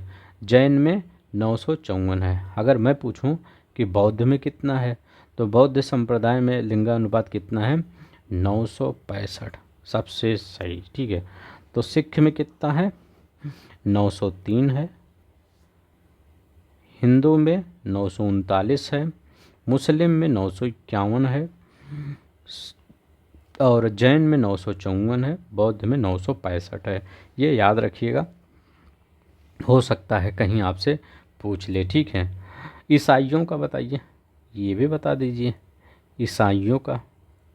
तो ईसाइयों का सबसे ज़्यादा है 1023। देखिए, इनसे सीखो, ठीक है, 1023, इनसे सीखिए किस प्रकार से मतलब बेटियों को आगे रखा जाता है, ठीक है। ईसाइयों से सीखिए आप सब, ठीक है, मतलब सभी, चाहे जैन हो, सबसे ज़्यादा सीखने की ज़रूरत किसको है? हिंदू को है और सिख को। 2011 की जनगणना के अनुसार भारत निम्नलिखित राज्यों में से सबसे अधिक जनसंख्या घनत्व वाला राज्य कौन सा है? सबसे अधिक जनसंख्या घनत्व किसका है? तो सबसे अधिक जनसंख्या घनत्व बिहार का है। अगर पूरे भारत की जनसंख्या घनत्व देखें, जनघनत्व, तो 382 है पूरे भारत की जनघनत्व। इसके बाद पश्चिम बंगाल की कितनी है? 1028। इसका कितना है? 1106। ठीक है। केरल का कितना है? तो केरल का 860 है। उत्तर प्रदेश का कितना याद रखेंगे? 829 है। ठीक है। उत्तर प्रदेश का जनघनत्व मतलब पॉपुलेशन डेंसिटी, ये उत्तर प्रदेश का 829 है। चलते हैं नेक्स्ट देखते हैं। कौन सा सही सुमेलित नहीं है? देखिए ये क्वेश्चन टफ नहीं है, ये क्वेश्चन सिंपल ही है। आप सबको इस सबसे नहीं आपको यही देख लेना है। अगर ये देख के गए हैं बस। हमारी दशकीय वृद्धि कितनी रही थी 2001 से 2011 के बीच में? 17.7% रही थी दशकीय वृद्धि दर। कितनी? 17.7%। अब देखिए इसके क्वेश्चन आ गए, हम करते हैं। ठीक है, ये पॉलिटी के कौन सही कोड का बताइए। संवैधानिक संशोधन किससे होता है? जो संवैधानिक, तो ये संविधान का संशोधन किससे होता है? तो मैं लिख ही देता हूँ। तो ये संवैधानिक संशोधन 368 होता है। ये वाला मत देखिए, मैं लिख ही देता हूँ। 368 आर्टिकल 368। वित्त आयोग 280 होता है। ठीक है। वित्तीय आपात किस में होता है? 360 आर्टिकल 360 से होता है। अखिल भारतीय सेवा ऑल इंडिया सर्विसेज कितना होता है? 312 होता है आर्टिकल। ठीक है। चलते हैं नेक्स्ट देखते हैं। भारत के सर्वोच्च न्यायालय ने संविधान की आधारभूत ढांचे के सिद्धांत को स्पष्ट किया। मतलब यह क्या करें, बेसिक स्ट्रक्चर, कहीं भी अगर बेसिक वर्ड आ जाए और कॉन्स्टिट्यूशन से आ जाए तो केशवानंद भारती को कहीं भी उनको ढूंढ के निकालिए। केशवानंद भारतीवाद में 1773 ईस्वी में। ठीक, याद रखेंगे। अब देखिए डॉक्टर, अब ये भी अगर पूछे केशवानंद भारती कहाँ का मामला था? ये केरल के। ठीक है, केरल का याद रखेंगे। संविधान के अनुच्छेद 32 के अनुसार डॉक्टर भीमराव अंबेडकर ने इसकी आत्मा कहा है। ठीक है। देखिए डॉक्टर भीमराव अंबेडकर है describe article 32 constitution as the very soul of it. दूसरा क्या कहते हैं? आर्टिकल 32 कहता है कि मौलिक अधिकारों के अतिक्रमण के विरुद्ध प्रभावी उपचार। ठीक है। ये कह रहे हैं article 32 provide effective remedy against the violation of the fundamental rights. तो ये कौन सा आपका ये मतलब अंबेडकर जी ने आत्मा कहा है, और फंडामेंटल राइट भी ये मतलब उसके प्रति एक रेमेडी की तरह, एक दवा के कार्य करते, उसको प्रोटेक्ट करते हैं। तो वो भी कहा है। तो ये कहे हैं, मतलब वो कहे हैं, और हमारा ये क्या कहता है आर्टिकल 32 करता भी है। तो दोनों ही सही है। ठीक है, इसमें दोनों सही है। भारत के नागरिकों को मौलिक अधिकारों में संशोधन कौन कर सकता है? तो मौलिक अधिकारों में संशोधन, एक चीज़ संशोधन तो करिए लेकिन बेसिक स्ट्रक्चर को मत टच करिए। ठीक है, बेसिक स्ट्रक्चर को मत टच करिए और कुछ भी करिए। तो ये कौन कर सकता है? संसद कर सकता है। आप पूछेंगे ऐसे साधारण बहुमत से कर सकता है कि नहीं? आर्टिकल आता है 368, साधारण बहुमत से नहीं। ये आपका राज्यसभा है, ये आपका लोकसभा है। 2/3 यहाँ भी सिंगल 2/3 चाहिए। सिंगल मतलब मैं कह रहा हूँ एक ही साथ नहीं, अलग अलग 2/3 चाहिए, अलग अलग 2/3 चाहिए। 2 बार बोल दिया हूँ। ठीक है, तब जाके विधेयक पारित माना जाएगा और राष्ट्रपति का सिग्नेचर। ठीक है, ये नहीं कि ऐसे ही आ जाइए और मौलिक अधिकार में संशोधन कर दीजिए, नहीं। और बेसिक स्ट्रक्चर को तो छूइएगा मत। भारतीय संविधान का कौन सा अनुच्छेद भारत के की विदेश नीति से संबंधित है? तो आर्टिकल 51 क्या होता है? विदेश नीति से संबंधित है। ठीक है। अब देखिए यहाँ पर लोकसभा द्वारा पारित धन विधेयक राज्यसभा के द्वारा भी पारित मान लिया जाएगा यदि राज्यसभा उस पर कार्यवाही नहीं करती। मान लीजिए लोकसभा ने भेजा और राज्यसभा कह रहे हैं अरे वहीं रख दो किसी किनारे। ठीक है, 14 दिन बीत गया, वो वहीं पड़ा ही है, धूल वूल उस पर चढ़ गया। तो मतलब क्या हुआ? अब आप लाइए या न लाइए, वो विधेयक बन गया। ठीक है, वो कानून बन गया। ठीक है, वो पारित मान लिया जाएगा कि आप चाहे वहाँ धूल फाक रहा हो फाइल, चाहे जो कर रहा हो, वो कानून मान लिया जाता है। कोई कार्रवाई नहीं की जाती तो वो क्या हुआ, पारित मान लिया जाए। हम मान लिए हैं कि पारित हो गया 14 दिन के अंदर, ठीक है। तो 14 दिन आपको ध्यान देना होगा, ठीक है। सरकारी काम वाला काम मत करिएगा, ठीक है। अनुच्छेद 249 के खंड 1 के अंतर्गत पारित प्रस्ताव निम्नलिखित में किससे अधिक समय के लिए प्रवृत्त नहीं रहेगा। मतलब ये अनुच्छेद 249 क्या है, तो इसमें वही चीज़ ये है कि अगर कोई भी ऐसा विषय है जिस पर राज्य का थोड़ा सा वो होता है और राज्यसभा में उपस्थित और मत देने वालों का 2/3 से एक संकल्प पारित कर लिया जाता है, कोई कानून बना दिया जाता है, ठीक है। और फिर उसको मतलब वो ऐसा, मतलब मैं कह रहा हूँ जैसे वो ना राज्य सूची से वो रिलेटेड है, लेकिन राज्य सूची उस पर विषय मतलब आप कानून नहीं बना पा रही। मान लीजिए योगी जी से कोई विषय रिलेटेड है, योगी जी उस पर कानून नहीं बना, तो राज्यसभा क्या करता है, उस पर 249 के तहत कानून बना देगा, ठीक है।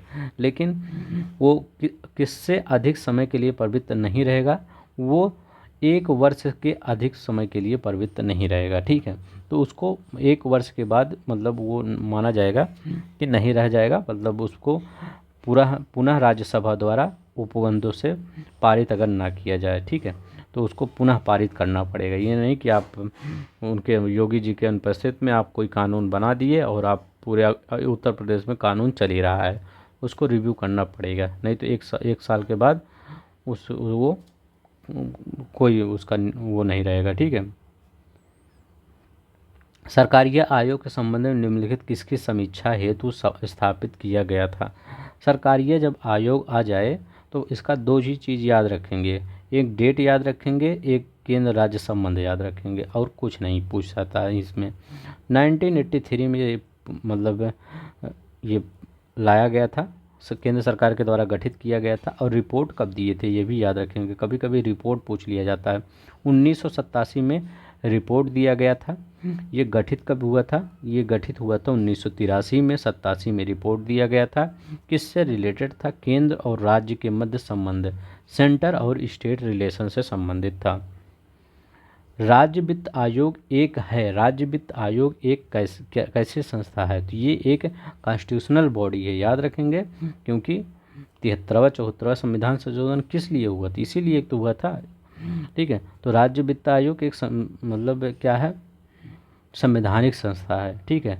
राज्यपाल प्रत्येक 5 वर्ष बाद कौन राज्य वित्त आयोग का गठन करता है, राज्य वित्त आयोग का गठन कौन करता है, राज्यपाल करता है। कब, प्रत्येक 5 वर्ष बाद इसका गठन करता है, 243 आई के अंतर्गत, ठीक है, ठीक है, या 243 झा पढ़ते होंगे ना, इसी के अंतर्गत राज्य वित्त आयोग पैसा वैसा की बात होती है। अब यहाँ पर देखिए, भारतीय संविधान के किस अनुच्छेद के अंतर्गत अंतर्राष्ट्रीय समझौते को प्रभावी बनाए हो तो संसद राज्य सूची के विषय पर कानून बना सकता है। तो वही अभी हम बता रहे थे, ये अंतर्राष्ट्रीय है, ठीक है। अंतर्राष्ट्रीय कोई समझौता हो रहा है, उसको प्रभावी बनाएंगे, राज्य सूची के विषय पर कानून बनाए, जिससे कुछ अमेरिका से कोई डील हो रही है और वो राज्य सूची में भी आ रहा है, वो उस डील के बीच में कोई ऐसा सब्जेक्ट आ रहा है जो राज्य सूची योगी जी से रिलेटेड हो, तो मोदी जी कह रहे हैं चलिए हम उस पर अब कानून बनाएंगे क्योंकि ये हमारा अधिकार है। योगी जी कहेंगे कैसे बनाएंगे, तो मोदी जी कहेंगे हम खुद बना सकते हैं इस पर, क्योंकि हमको ये प्रोवाइड किया गया है आपके कॉन्स्टिट्यूशन में। कौन सा आर्टिकल, तो मोदी जी बताएंगे हमको आर्टिकल 253 प्रोवाइड किया गया है कि हम कोई भी अगर संधि कर रहे हैं किसी अंतर्राष्ट्रीय संस्था से तो हम राज्य सूची के विषय में कानून बना सकते हैं, ठीक है। आर्टिकल 253 याद रखेंगे। भारत में एक नया राज्य सृजित करने वाले विधेयक को पारित होना अनिवार्य है। एक नया राज्य सृजित कर रहे हैं, अब देखिए एक नया राज्य सृजित कर रहे हैं, मतलब आप जब नया राज्य सृजित करने की बात आए तो मान लीजिए आप टेंशन न लेना है, टेंशन कम लेना है, तो इसमें कौन सा होगा, ये संसद में साधारण बहुमत। अगर जैसे आपके यहाँ जब मैं कहूँ मुझे आपको पैसा देना है, ठीक है, मुझे आपको ज़मीन देनी है कुछ, तो आप कहेंगे दीजिए कोई टेंशन नहीं। अगर मैं कहूँ मुझे आपकी ज़मीन लेनी है, ठीक है, मान लीजिए भारत की ज़मीन किसी को और देना है, तो पूरी अथाह टेंशन हो जाएगी। तो उसमें साधारण बहुमत नहीं रहेगा, उसमें बहुत सारे बहुमत रह जाएंगे, 2/3, 3/3, 4/3 सब कुछ आ जाएगा। तो ठीक है, उसमें 2/3 लगता है, 4/3 होता ही नहीं।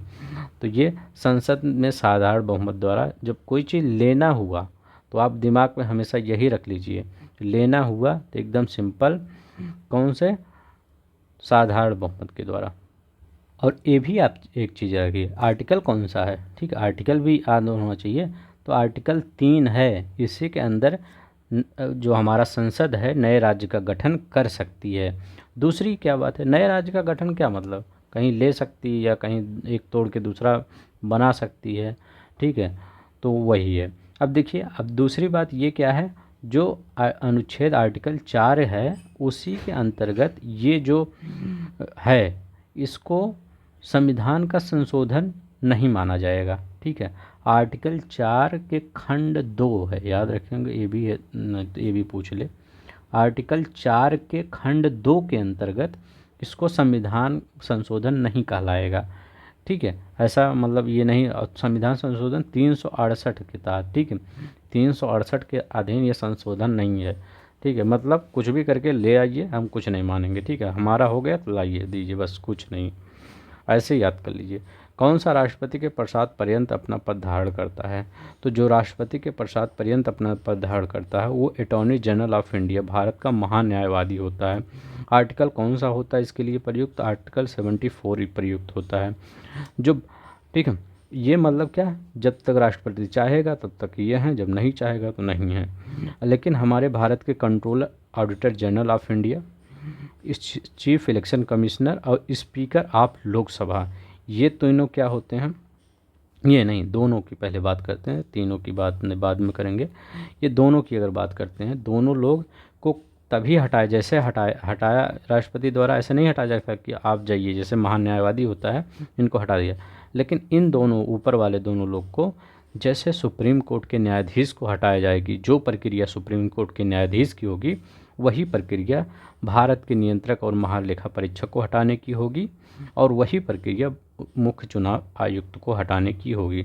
लोकसभा का अध्यक्ष क्या होगा, जब चुनाव होगा सांसद सब हटेंगे तब इनका भी समाप्त हो जाएगा, या इस्तीफा दे सकते हैं, ठीक है, या बहुमत पारित कर दिया जाए सदस्यों के द्वारा कि अब इनको हटाना है, ठीक है, तब भी। हाँ, ये भी याद रखिए, लोकसभा का अध्यक्ष अभी सुर्खियों में है, कैसे हटाएंगे इनको, ये जब लोकसभा की सदस्यता समाप्त हो जाए, मान लीजिए 5 साल हो गया, चुनाव होने वाला, तब इनको तो हट ही जाएंगे अपने आप।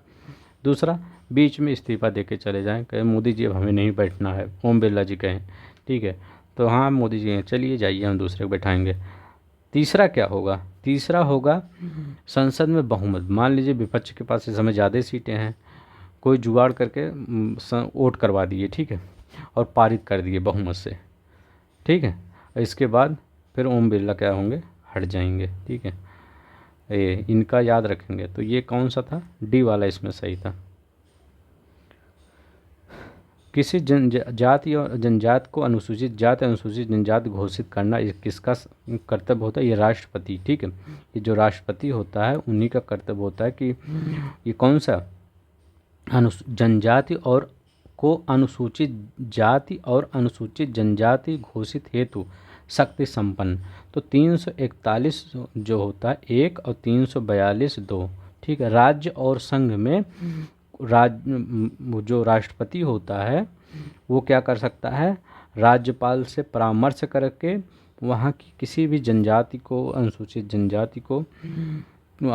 जनजाति घोषित कर सकता है, ठीक है, मतलब किसी भी वर्ग को जाति अनुसूचित जनजाति भी घोषित कर सकता है। तो वो उसकी किसकी शक्ति होती है, वो प्रेसिडेंट की शक्ति होती है, लेकिन थोड़ा परामर्श लेना पड़ेगा वहाँ के राज्यपाल के द्वारा। अब देखिए, भारत के नियंत्रक और महालेखा परीक्षक, वित्त आयोग, प्रशासनिक प्राधिकरण, संघ लोक सेवा आयोग, ये बताइए कौन किससे सुमेलित है।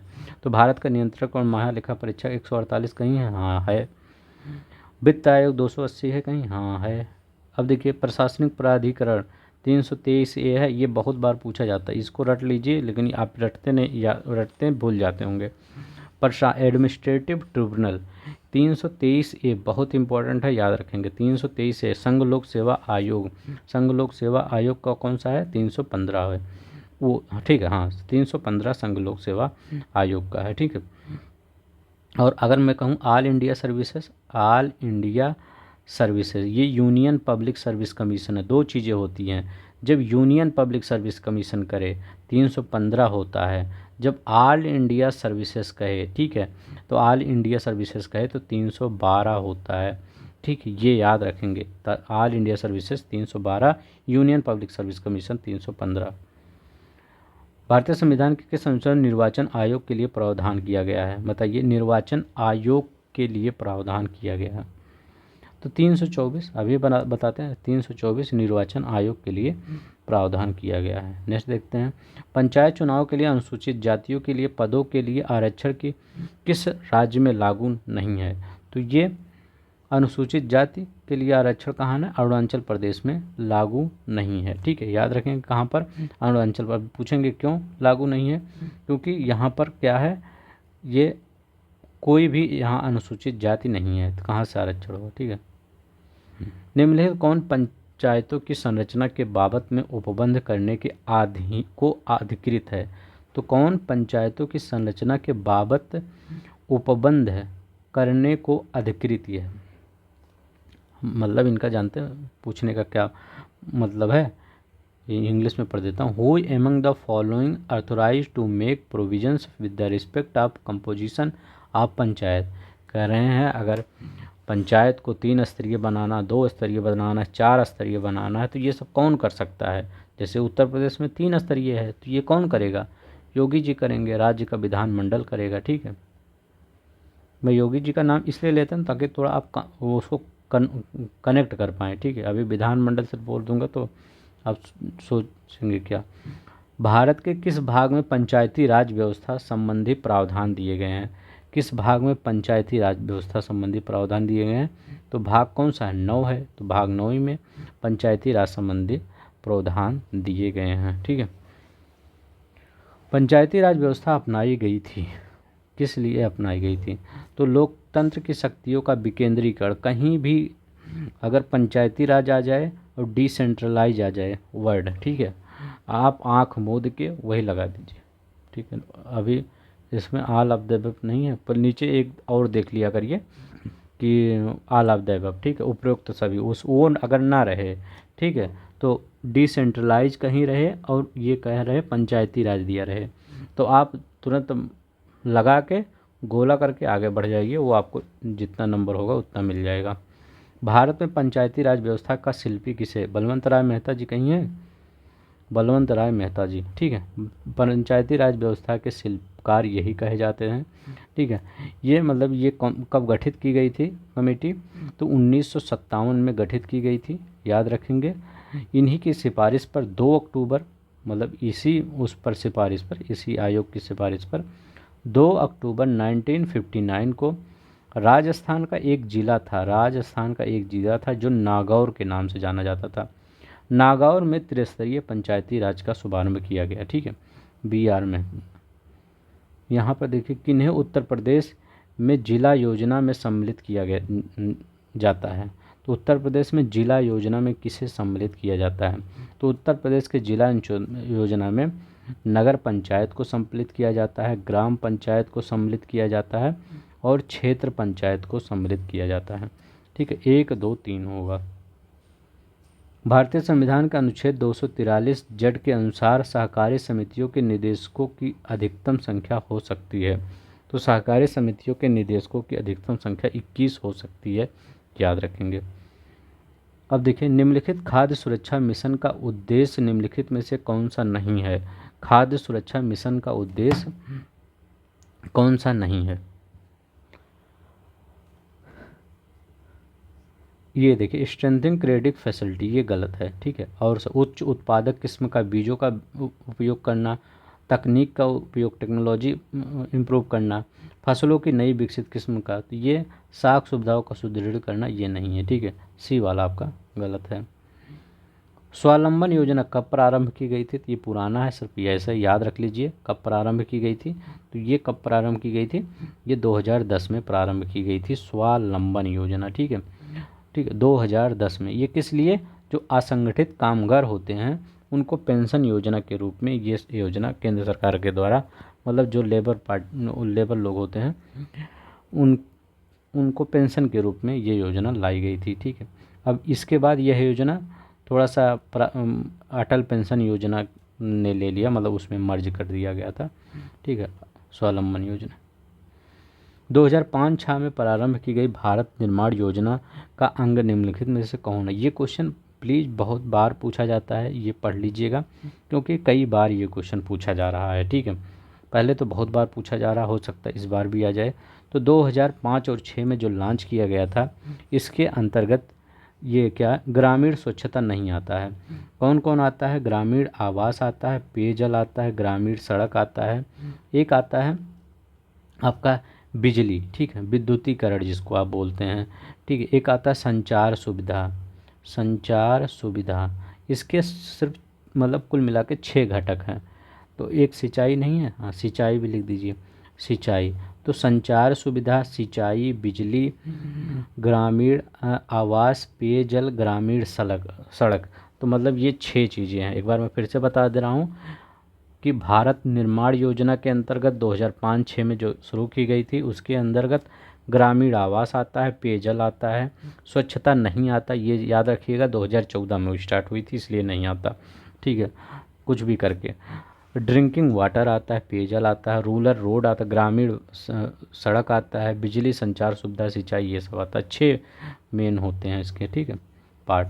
प्रधानमंत्री आवास योजना की समय युद्ध अवधि क्या है? तो पुराना क्वेश्चन है, तो समय युद्ध 2015 से 22 थी। ठीक है, याद रखेंगे। ये योजना प्रधानमंत्री आवास योजना, ठीक है, हाँ ये 2022 तक थी, याद रखें। भारत के निम्नलिखित में से कौन सा राज्य देश का 70% से अधिक काफ़ी अकेले? तो ये एक ही है, कर्नाटक। ठीक है, कर्नाटक में सबसे ज़्यादा काफ़ी उत्पादक होता है। अगर मैं पूछूं कर्नाटक के बाद नीचे ही केरला है, तो वहाँ भी जैसे आपका ये उत्तर प्रदेश है, तो बगल में क्या है? वो बगल में बिहार है। तो कुछ चीज़ें जो बिहार में हो जाती हैं उत्तर प्रदेश में भी हो जाती हैं। ठीक है, तो वो केरला दूसरे नंबर पे केरला है। लेकिन ये 68% अगर रहेगा तो ये 22% रहेगा, इतना अंतर होता है। ठीक, आधे से ज़्यादा, लगभग 2, ठीक है, 2-3 गुना, 3 गुना। तमिलनाडु, इसके बाद तमिलनाडु आ जाता है। ठीक है, तो कर्नाटक, केरला, तमिलनाडु। तो इसका कोई चांस नहीं है। 20 साल अगर 25 साल बाद भी क्वेश्चन पूछा जाएगा कि कॉफ़ी में कौन सबसे आगे है, तो आप कर्नाटक ही लगाइएगा। ठीक है, ठीक है। आप जब मतलब जॉब पा जाएंगे, इसके बाद किसी को बताएंगे कौन है, कर्नाटक। ठीक है, कॉफ़ी पीने जाएंगे, जॉब लग जाए, तब भी एक बार क्वेश्चन कर लीजिएगा। जनसंख्या में निम्नलिखित में से किस अंग को समावेशी विकास के कार्यक्रम में सम्मिलित नहीं किया जाता? तो समावेशी विकास के कार्यक्रम में, ठीक है, कह रहे हैं इंक्लूसिव डेवलपमेंट में कौन सम्मिलित नहीं किया जाता? सीमांत कृषक सम्मिलित किए जाते हैं, भूमिहीन कृषक सम्मिलित किए जाते हैं, अनुसूचित जनजात, शेड्यूल कास्ट, शेड्यूल ट्राइब सम्मिलित किए जाते हैं, अर्ध शहरी क्षेत्रों में रहने वाले व्यक्ति ये सम्मिलित नहीं किए जाते हैं। चलते हैं नेक्स्ट देखते हैं। निम्नलिखित में कौन सा एक वित्तीय समावेशन का उद्देश्य नहीं है? करें वित्तीय समावेशन का उद्देश्य कौन सा एक नहीं है? मतलब जिसमें खाता होता खुला, जैसे आप अपने यहाँ भी एक खाता खुलवाने वाला, मतलब अपने यहाँ नहीं, मोदी जब आए थे, मोदी के एक खाता खुलाने वाला एक स्कीम भी लाए थे। ठीक है, जनधन योजना शायद था। ठीक है, जो बैंक में सब जगह खाता खुलता था।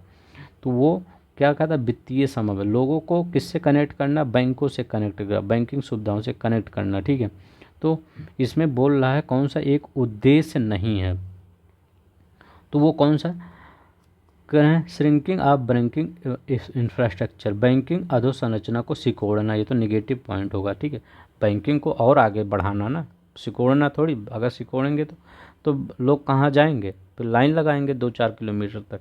ठीक है, तो जिसकी अगर इसकी संरचना को सिकोड़ेंगे, ये गलत है। ठीक है, इंफ्रास्ट्रक्चर, तो इसको इंफ्रास्ट्रक्चर को और बढ़ाना। ठीक है, बैंकिंग मतलब वो ऐसा इंफ्रास्ट्रक्चर नहीं कि मतलब बिल्डिंग उल्डिंग बना दिया, ये बिल्डिंग उल्डिंग की बात कर रहा है, उसको उसकी सर्विसेज और बढ़ाना, ठीक है, चाहे कुछ भी कोई भी सर्विसेज हो उसको मतलब वर्ल्ड लेवल पे ले जाना। गरीबी आबादी के लिए वित्तीय सेवाओं का विस्तार एकदम सही है।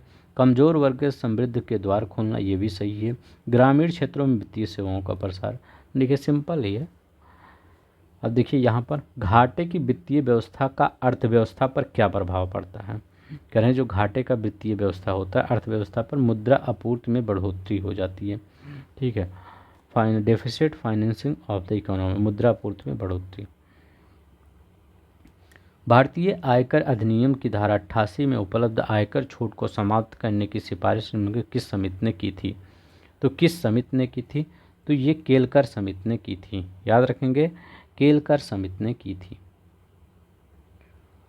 निम्नलिखित तापमापियों में किसे पायरोमीटर से नापा जाता है। तो विकिरण ताप रेडियो थर्मोमीटर किससे, विकिरण तापमापी से मापा जाता है। चलिए अब जल्दी जल्दी कर लेते हैं क्योंकि अब आपका क्या आ गया, साइंस आ गया। डायनोमो एक युक्ति है जो परिवर्तित करती है mechanical energy to electrical energy को परिवर्तित करती है। ये वायु की गति निम्नलिखित में से किसके द्वारा नापा जाता है। एनेमोमीटर के द्वारा वायु की गति नापा जाता है। दाब किससे नापा जाता है, बैरोमीटर के द्वारा नापा जाता है।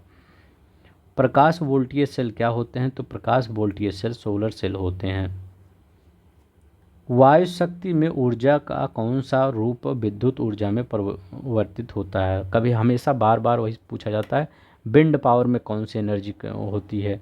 तो हमेशा याद रखिएगा, बहती है हवा है ना, एक जगह से दूसरे जगह गति करती रहती, हवा तो स्थिर रहती नहीं, तो वहाँ गतिज ऊर्जा होगी, ठीक है, हमेशा गतिज ऊर्जा लगाइएगा।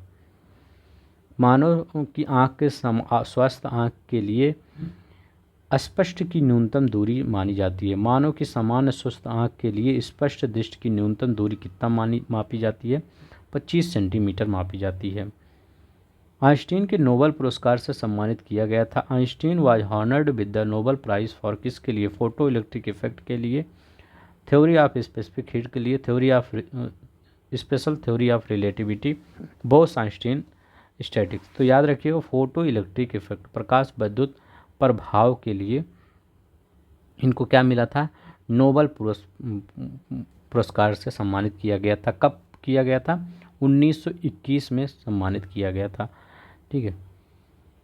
बायोगैस संयंत्र से निष्कासित निम्नलिखित में से कौन सी गैस ईंधन के रूप में उपयोग की जाती है। तो कौन सी गैस बताइए ईंधन के रूप में उपयोग की जाती है, तो वो मीथेन गैस, क्योंकि सबसे ज़्यादा 50 से 60% क्या होता है, ईंधन ही मतलब मीथेन ही होता है। इसके बाद कार्बन डाइऑक्साइड 30 से 40% होता है, ठीक है। हाइड्रोजन कितना होता है, तो 6 से 10% होता है हाइड्रोजन। नाइट्रोजन 1 से 2% होता है, ठीक है। सबसे ज़्यादा बायोगैस में मीथेन होता है, ये कई बार पूछा गया है पेपर में। न्यूक्लियर रिएक्टरों में विमंदक और देखिए the substance of used moderator and coolant both in the nuclear reactor, विमंदक और प्रशीतक, ठीक है। तो ये मतलब मॉडरेटर और कूलेंट के रूप में कौन यूज होता है, तो बताइए कौन सा यूज होता है, तो हैवी वाटर यूज होता है। क्या, हैवी वाटर, जिसको क्या कहते हैं, D2O, ठीक है, भारी जल। इसका किसका, ड्यूटेरियम का समस्थानिक D2O होता है, ठीक है। जिसमें रिएक्टरों में क्या प्रयोग होता है, ये याद रखिएगा, यूरेनियम 238 प्रयुक्त होता है और प्लूटोनियम 239 ईंधन के रूप में प्रयोग किया जाता है। यूरेनियम 238, प्लूटोनियम 239 प्रयोग किया जाता है। अब इसी को कूलेंट करने के लिए D2O, ठीक है, भारी जल का प्रयोग किया जाता है। निम्नलिखित में से कौन से जल को जीवाणु मुक्त करने हेतु प्रयुक्त किया जाता है, तो ओजोन भी, ठीक है, ओजोन को भी जल को जीवाणु से मुक्त करने के लिए प्रयुक्त किया जाता है। मतलब अगर जल है, ठीक है, याद रखेंगे, अगर जल है मान लीजिए इसको जीवाणु से मुक्त करना है, ठीक है, तो इसमें क्या है, ओजोन भी डालिए, ठीक है, ओजोन। क्लोरीन डाइऑक्साइड भी डालिए, ये भी डालिए, क्लोरीमैन भी डालिए, सभी, ठीक है, तो यहाँ पर सभी हो जाएगा। मिर्च की तीक्ष्णता का कारण क्या होता है, तो कैप्सिकिन मिर्च की तीक्ष्णता का कारण होता है, ठीक है। कौन सा, कैप्सिकिन। कैरोटीन क्या होता है, इसके द्वारा दूध का पीलापन होता है, ठीक है। और जो आपका ये प्याज होता है, प्याज भी अभी 1-2 साल पहले ही पढ़ाया था, मतलब 1-2 साल नहीं, 2014 या 13 में आया था। ये प्याज किस लिए, तो प्याज एंथोसाइनिन के कारण, ठीक है, याद रखेंगे, एंथोसाइनिन के कारण जो प्याज होता है वो उसका रंग क्या होता है, गुलाबी होता है। प्याज नहीं देखते हैं गुलाबी, किसके कारण होता है, एंथोसाइनिन के कारण प्याज का रंग गुलाबी होता है। ठीक है, और ये लाइकोपीन क्या होता है, टमाटर का जो लाल रंग होता है लाइकोपीन के कारण लाल होता है। एथेनॉल को व्यावसायिक उत्पादन में कौन सा खमीर प्रयोग किया जाता है, जो अब इनका कहने का मतलब है, इनका कहने का मतलब है जो बड़े बड़े फैक्ट्रियों में शराब बनाई जाती है, अल्कोहल बनाया जाता है, उसमें कौन सा खमीर मतलब यूज किया जाता है। ठीक है, तो वो कौन सा खमीर मतलब यूज किया जाता है कमर्शियल पर्पज के लिए। ठीक है, तो सैक्रोमाइसिस सेरेविसी यूज किया जाता है। ठीक है, तो देखिए इस मतलब सैक्रोमाइसिस सेरेविसी, आप पूछ सकते हैं कि इसका जो निर्माण किया जाता है ये एल्कोहल कैसे कैसे निर्माण किया जाता है, तो वो जौ, ठीक है, जौ का याद रखिएगा, जौ से, चावल से, सेब से, अंगूर से, गन्ने से, इनके किण्वन से किया जाता है। ठीक है, क्या किया जाता है, इनके किण्वन से, मतलब इनके किण्वन से ही शराब का उत्पादन किया जाता है, किण्वन होता है। ठीक है, अब यहाँ पर देखिए कैफीन क्षारण उपस्थित रहता है, कैफीन क्षारण किसमें, ठीक है, alkaloid caffeine is present in, किस में प्रेजेंट होता है, चाय और कॉफ़ी दोनों में, कैफीन जो होता है वो चाय और कॉफ़ी दोनों में प्रेजेंट होता है। जिस रूप में पौधे नाइट्रोजन प्राप्त होता करते हैं वह है, तो जिस रूप में पौधे नाइट्रोजन प्राप्त करते हैं उसको क्या कहते हैं, वो नाइट्रेट होता है। ठीक, नाइट्रोजन को डायरेक्ट पौधे नहीं प्राप्त कर सकते, ठीक है, वायुमंडल से। ठीक है, ये नहीं कि 78-72% कितना है वो पूरा कंज्यूम कर ले, नहीं, हमेशा नाइट्रोजन को पौधे नाइट्रेट के रूप में ही लेते हैं, याद रखेंगे, नाइट्रेट के ही रूप में लेते हैं। निम्न किसका उपयोग रक्त कैंसर के लिए उपयोग किया जाता है, तो रक्त कैंसर के लिए फास्फोरस 32 कोबाल्ट 60 दोनों उपयोग किया जाता है। ठीक है, तो याद रखेंगे मतलब लोक सेवा आयोग ने दोनों ही अपने आंसर में माना था, लास्ट जो आंसर आया था फाइनल। निम्नलिखित में से कौन सा वायु प्रदूषक ऑक्सीजन की अपेक्षा अधिक शीघ्रता से हीमोग्लोबिन में घुल जाता है, कार्बन मोनोऑक्साइड कहीं है, कार्बन मोनोऑक्साइड मतलब जो अंगीठी अंगूठी वाला धुआं होता है ये सब कार्बन मोनोऑक्साइड। ठीक है, हीमोग्लोबिन में निम्नलिखित में से किस, हीमोग्लोबिन के बारे में एक विचार कीजिए, तो हीमोग्लोबिन के बारे में बताइए क्या आपका सही हो सकता है। तो यहाँ पर करें, यह रक्त में ऑक्सीजन का संचार करता है, एकदम सही है। यह लौह युक्त यौगिक एकदम सही है। कहें यह कुछ रोगों को प्रति रक्षा प्रदान करता है, नहीं। यह रक्त को लाल रंग प्रदान करता है, ये भी सही है। तो इसमें कौन सा सही है, ये है। ठीक है, जो रक्त को रक्षा प्रदान करता है वो होता है श्वेत रक्त कणिकाएं, उनको क्या कहते हैं, WBC कहते हैं। ठीक है, RBC नहीं होता। ठीक है, वो WBC होता है, तो जो सैनिक सेल कहलाते हैं, सैनिक कोष। मलेरिया रोग को प्रभावी अधिक कुनैन का निष्कर्षण किया जाता है, तो मलेरिया रोग की प्रभावी औषधि कुनैन का निष्कर्षण किससे किया जाता है, तो ये छाल से। ठीक है, याद रखिएगा बार्क से किया जाता है, बार बार बार्क भी हिंदी में ऐसे देख दिया जाता है। ठीक है, सिनकोना की छाल से। ठीक है, ये देखिए कत्था लग रहा है, लग रहा हूँ, सिनकोना। ठीक है, बार्क। ठीक है, तो ये बार्क सिनकोना की छाल से।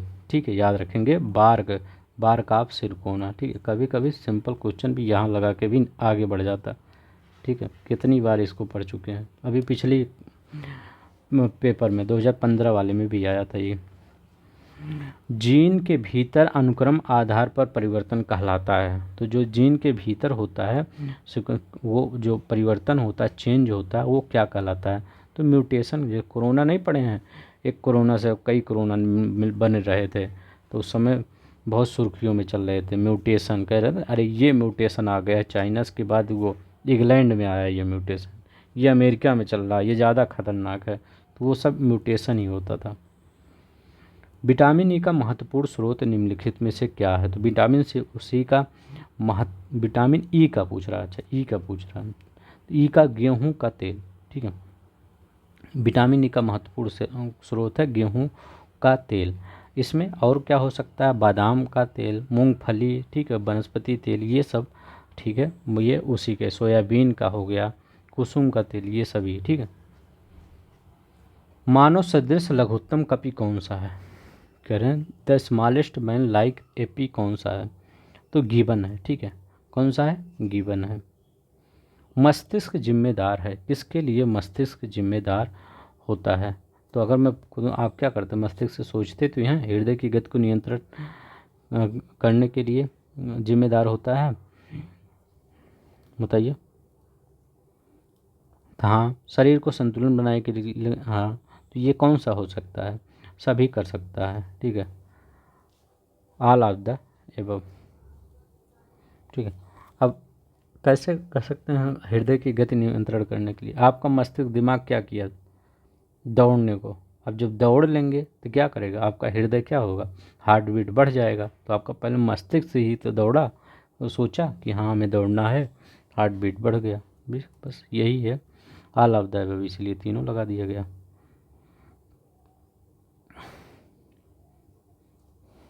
क्या है, निम्नलिखित में से कौन सा युग्म सुमेलित नहीं है, बताइए कौन सा युग्म सुमेलित नहीं है। थाइमीन, करें थाइमीन, ये बेरी बेरी, तो हाँ, विटामिन B1 की कमी से बेरी बेरी रोग होता है, और विटामिन B1 थाइमीन होता है।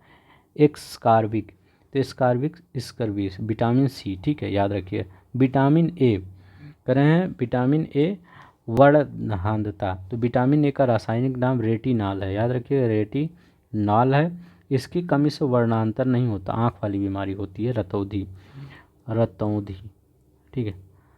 कलर ब्लाइंडनेस नहीं होता, रतौंधी होता है। कई लोग तो यही लगा के आएंगे विटामिन ए आँख वाला कोई चीज़ है, तो ये कलर ब्लाइंडनेस नहीं, रतौंधी होता है, जिससे शाम को होता है दिखना बंद, जिसको हो जाता है, ठीक है। विटामिन के ब्लड क्लॉटिंग, ये तो बहुत बार पूछा गया है, तो आप याद रखेंगे विटामिन ए रेटिनॉल इसका रासायनिक नाम है, इससे रतौंधी होती है, ठीक है, याद रखेंगे क्या, रतौंधी होती है। लुकोमिया एक प्रकार का कैंसर जिसमें असाधारण बढ़ोतरी होती है, किसकी बढ़ोतरी होती है, WBC कहीं है, हाँ WBC, श्वेत रक्त कणियों की बहुत ज़्यादा वृद्धि होती है। मतलब क्या होता है, किसी देश में सैनिक भी ज़्यादा हो जाएं तब भी उस देश का तख्ता पलट हो जाता है, ठीक है। जैसे अफ्रीका की कई कंट्रियां हैं जहां पर सैनिक पावरफुल हो जाते हैं और तख्ता पलट कर देते हैं, अफ्रीका की बात कर रहा हूँ, ठीक है। तो वही ये भी होता है यहीं पर, ल्यूकेमिया ज़्यादा हो, मतलब ल्यूकेमिया जब हो जाता है तो वाइट ब्लड सेल जो सैनिक सेल कहलाते हैं ये ज़्यादा हो जाते हैं। नेक्स्ट देखते हैं, जो मनुष्य यह नहीं समझ पाता कब उसे भोजन करना है, रोक देना है, वह पीड़ित किससे होता है, तो एक बुलिमिया नामक बीमारी है ये, ठीक है। तो इसमें क्या होता है, मनुष्य समझ ही नहीं पाता हमको कितना भोजन करना है, कितना खाना है, कितना पीना है, ये, ठीक है, बुलिमिया, ठीक है। और जब ज़्यादा खा लेता है आदमी, जब समझ नहीं पाएगा बीमारी है, वो आदमी की गलती नहीं, वो बीमारी ही है, तो वो क्या करता, उल्टी पल्टी होने लगती होगी, जी। मानव रक्त दान के लिए कौन सा रक्त समूह सर्वोत्तम यूनिवर्सल डोनर है, तो यूनिवर्सल डोनर, तो DO है ना, तो डोनर, एक्सेप्टर अगर A से ये बोला जाए तो एक्स, तो ये क्या है, यूनिवर्सल डोनर O है। अगर मैं एक्सेप्टर कहा हूँ तो एक्सेप्टर के A से लिखा जाता है ना, तो उसको A भी कर दीजिए। तो यूनिवर्सल अगर एक्सेप्टर पूछे तो A भी है, अगर यूनिवर्सल डोनर पूछे तो यूनिवर्सल डोनर वो, तो ऐसे याद कर लीजिए, अगर डोनर आ जाए तो DO लिख दीजिए, O वाला उठा के यहाँ लिख दीजिए। एक्सेप्टर आ जाए तो A एक्सेप्टर लिखिए, AB, ठीक है, AB कर दीजिए बस। भारतीय पशु चिकित्सा विज्ञान अनुसंधान संस्थान कहाँ अवस्थित है, तो ये कहाँ अवस्थित है, बरेली में अवस्थित है, ठीक है, कहाँ पर, बरेली में। अभी इसे देखिए, इसको मिलाइए, कौन सा किस में सही है। तो बीटी कल्चर अंगूर की खेती, कहीं है अंगूर की खेती, बीटी कल्चर अंगूर की खेती होती है। बेजी कल्चर क्या होती है, वृक्षों की कृषि होती है। बेजी कल्चर बहुत इंपॉर्टेंट वर्ड है, बेजी कल्चर, तो वृक्षों की कृषि बेजी कल्चर। पीसी कल्चर क्या होती है, तो मछली कहीं है पीसी, तो पीछे मछली कैसे याद करेंगे, पीसी अगर आ जाए तो मछली, तो पीसी मतलब प्रियंका चोपड़ा। प्रियंका चोपड़ा कहीं कभी जल परी का भी पिक्चर उच्चर में रोल करती हैं, ठीक है। तो जल परी मतलब क्या, मछली वाला ही होता ना। ओलोरी कल्चर क्या होता है, पीसी कल्चर हम सब्जी लगा रहे हैं, देखिए यहाँ पे ये है पीसी कल्चर, मछली हो गया। ओलोरी कल्चर ये सब्जी वाला, ठीक है। तो ओलोरी सब्जी। राष्ट्रीय डेयरी अनुसंधान संस्थान कहाँ है, तो राष्ट्रीय डेयरी अनुसंधान संस्थान करनाल में है। बहुत ज़्यादा टाइम हो गया, प्लीज़ इसको स्पीड में करके देख लीजिएगा अगर टाइम लगेगा। हाल ही में खोजी गई विश्व की सबसे महंगी ये धातु कौन सी है, तो उस समय एंड्रोइड फ्लोरिन को भी खोजा गया होगा, अभी इसका कोई मतलब नहीं है। सर्वाधिक जैव विविधता पाई जाती है, तो सर्वाधिक जैव विविधता जो उष्णकटिबंधीय वर्षा वन है, उष्णकटिबंधीय वर्षा वन कहाँ, जैसे ये इक्वेटर के आसपास के एरिया में इस साइड और इस साइड जितने भी पाए जाते हैं वो उष्णकटिबंधीय वर्षा वन, अमेजन फॉरेस्ट अपना केरला वाला एरिया और अंडमान निकोबार, ये सब वो जगह क्या है, उष्णकटिबंधीय वर्षा बनवाते हो, ठीक है। तो ट्रॉपिकल रेन फॉरेस्ट वहाँ होते हैं। अब यहाँ पर देखते हैं भारत की जलवायु परिवर्तन का पर प्रथम राष्ट्रीय क्रिया योजना प्रकाशित की गई थी 2008 में, ठीक है।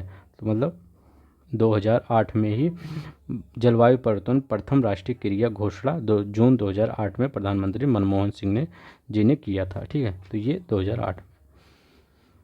कौन से गैस एक ग्रीन हाउस गैस नहीं है, तो CO2 तो है ही है, ठीक है। और CH4 भी है, NO2 है, O2 नहीं है। O2 तो हमारा जीवन रेखा है। उर्वरक में अत्यधिक प्रयोग होने वाला मतलब उर्वरक के अत्यधिक प्रयोग से होता है कौन सा, क्या प्रयोग होता है, तो ये उपयुक्त सभी, मतलब अगर उर्वरक ज़्यादा प्रयोग करेंगे तो क्या क्या चीज़ें हो सकती है, तो मृदा प्रदूषण भी हो सकता है, सॉइल पोल्यूशन भी हो सकता है, वाटर पोल्यूशन भी हो सकता है, वायु प्रदूषण भी हो सकता है, ठीक है।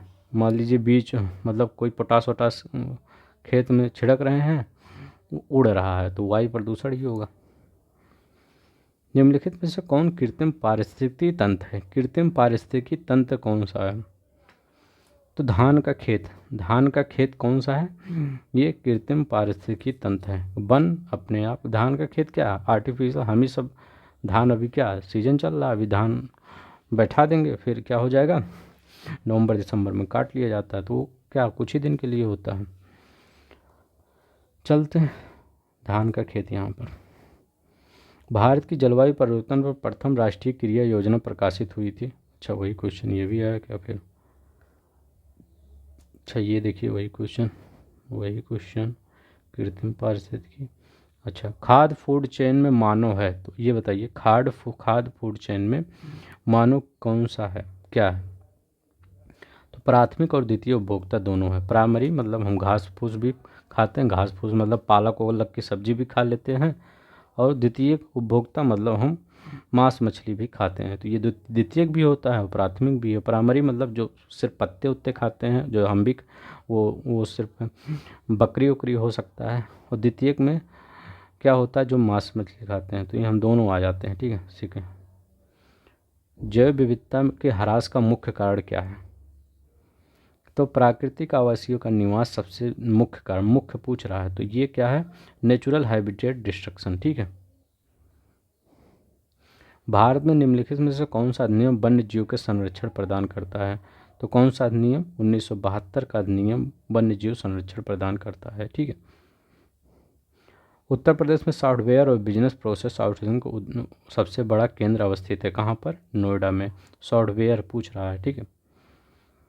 अंतरिक्ष सुरक्षा अकादमी कहाँ अवस्थित है, ये माउंट आबू में अवस्थित है अंतरिक्ष सुरक्षा अकादमी। केंद्र सरकार द्वारा किसका जन्मदिन मनाने के लिए सेवा दिवस प्रस्तावित किया गया, तो किसका दिवस मनाने के लिए, श्यामा प्रसाद मुखर्जी का जन्म मनाने के लिए सेवा दिवस प्रस्तावित किया गया, ठीक है। तो ये हो गया ना ये वाला, श्यामा प्रसाद मुखर्जी हो गए। कारगिल टर्निंग द टाइड लिखी देगी, किसके द्वारा पुस्तक लिखी है, तो उस समय का पुस्तक होगा, तो ज़्यादा इम्पोर्टेंट नहीं, मोहनदर पुरी। आगे बढ़ जाइए क्योंकि अब नया पुस्तक जो है वो आएगा। किस राज्य में नलकूपों द्वारा सिंचित भूमि क्षेत्र सबसे अधिक है, मैं करंट का हटा दिया हूँ तब भी एक आध दो क्वेश्चन मिल ही जाते हैं, ठीक है। देखिए करंट कितना इम्पोर्टेंट है। राज्य नलकूपों द्वारा सबसे ज़्यादा सिंचित उत्तर प्रदेश है। ठीक है। निम्नलिखित में किस वर्ष को राष्ट्रीय भूमि अभिलेख आधुनिकीकरण कार्यक्रम प्रारंभ किया गया था? तो ये कब प्रारंभ किया गया था? 2008 में। जलवायु परिवर्तन वाला भी 2008 में हुआ था, ध्यान रखिएगा। भारत में 2009-10 में प्रारंभ की गई inclusive education for the disable and security stage योजना किसके अंतर्गत प्रदान की जाती है? तो किसके अंतर्गत? राष्ट्रीय माध्यमिक शिक्षा अभियान के तहत प्रदान की जाती है। निम्नलिखित में कौन सा समूह आयु समूह सर्व शिक्षा अभियान भर्ती के लिए पात्र है? तो बताइए कौन सा पात्र है आयु समूह 6 से 14 वर्ष के लिए। ठीक है। ये सर्व शिक्षा अभियान की शुरुआत कब हुई थी? 2001 में हुई थी, याद रखेंगे। घटनाओं को उनको कालक्रम में व्यवस्थित कीजिए। बहुत इंपॉर्टेंट क्वेश्चन है। हरित क्रांति कब प्रारंभ हुई थी? 1966 में। बैंकों का राष्ट्रीयकरण 1969 में। गरीबी हटाओ 1971 में। ठीक है ना, गरीबी हटाओ 1971 में। बैंकों का राष्ट्रीयकरण 1969 में। हरित क्रांति 1960। ये मिला लीजिएगा कौन पहला कौन, मतलब क्या कह रहा है, उन्हें कालक्रम में व्यवस्थित कीजिए। तो पहले कौन आया तो ये देख लीजिएगा, हम यहाँ पर लिख दिए हैं। ठीक है। ई बीज संबंधित है। ई बीज किससे संबंधित है?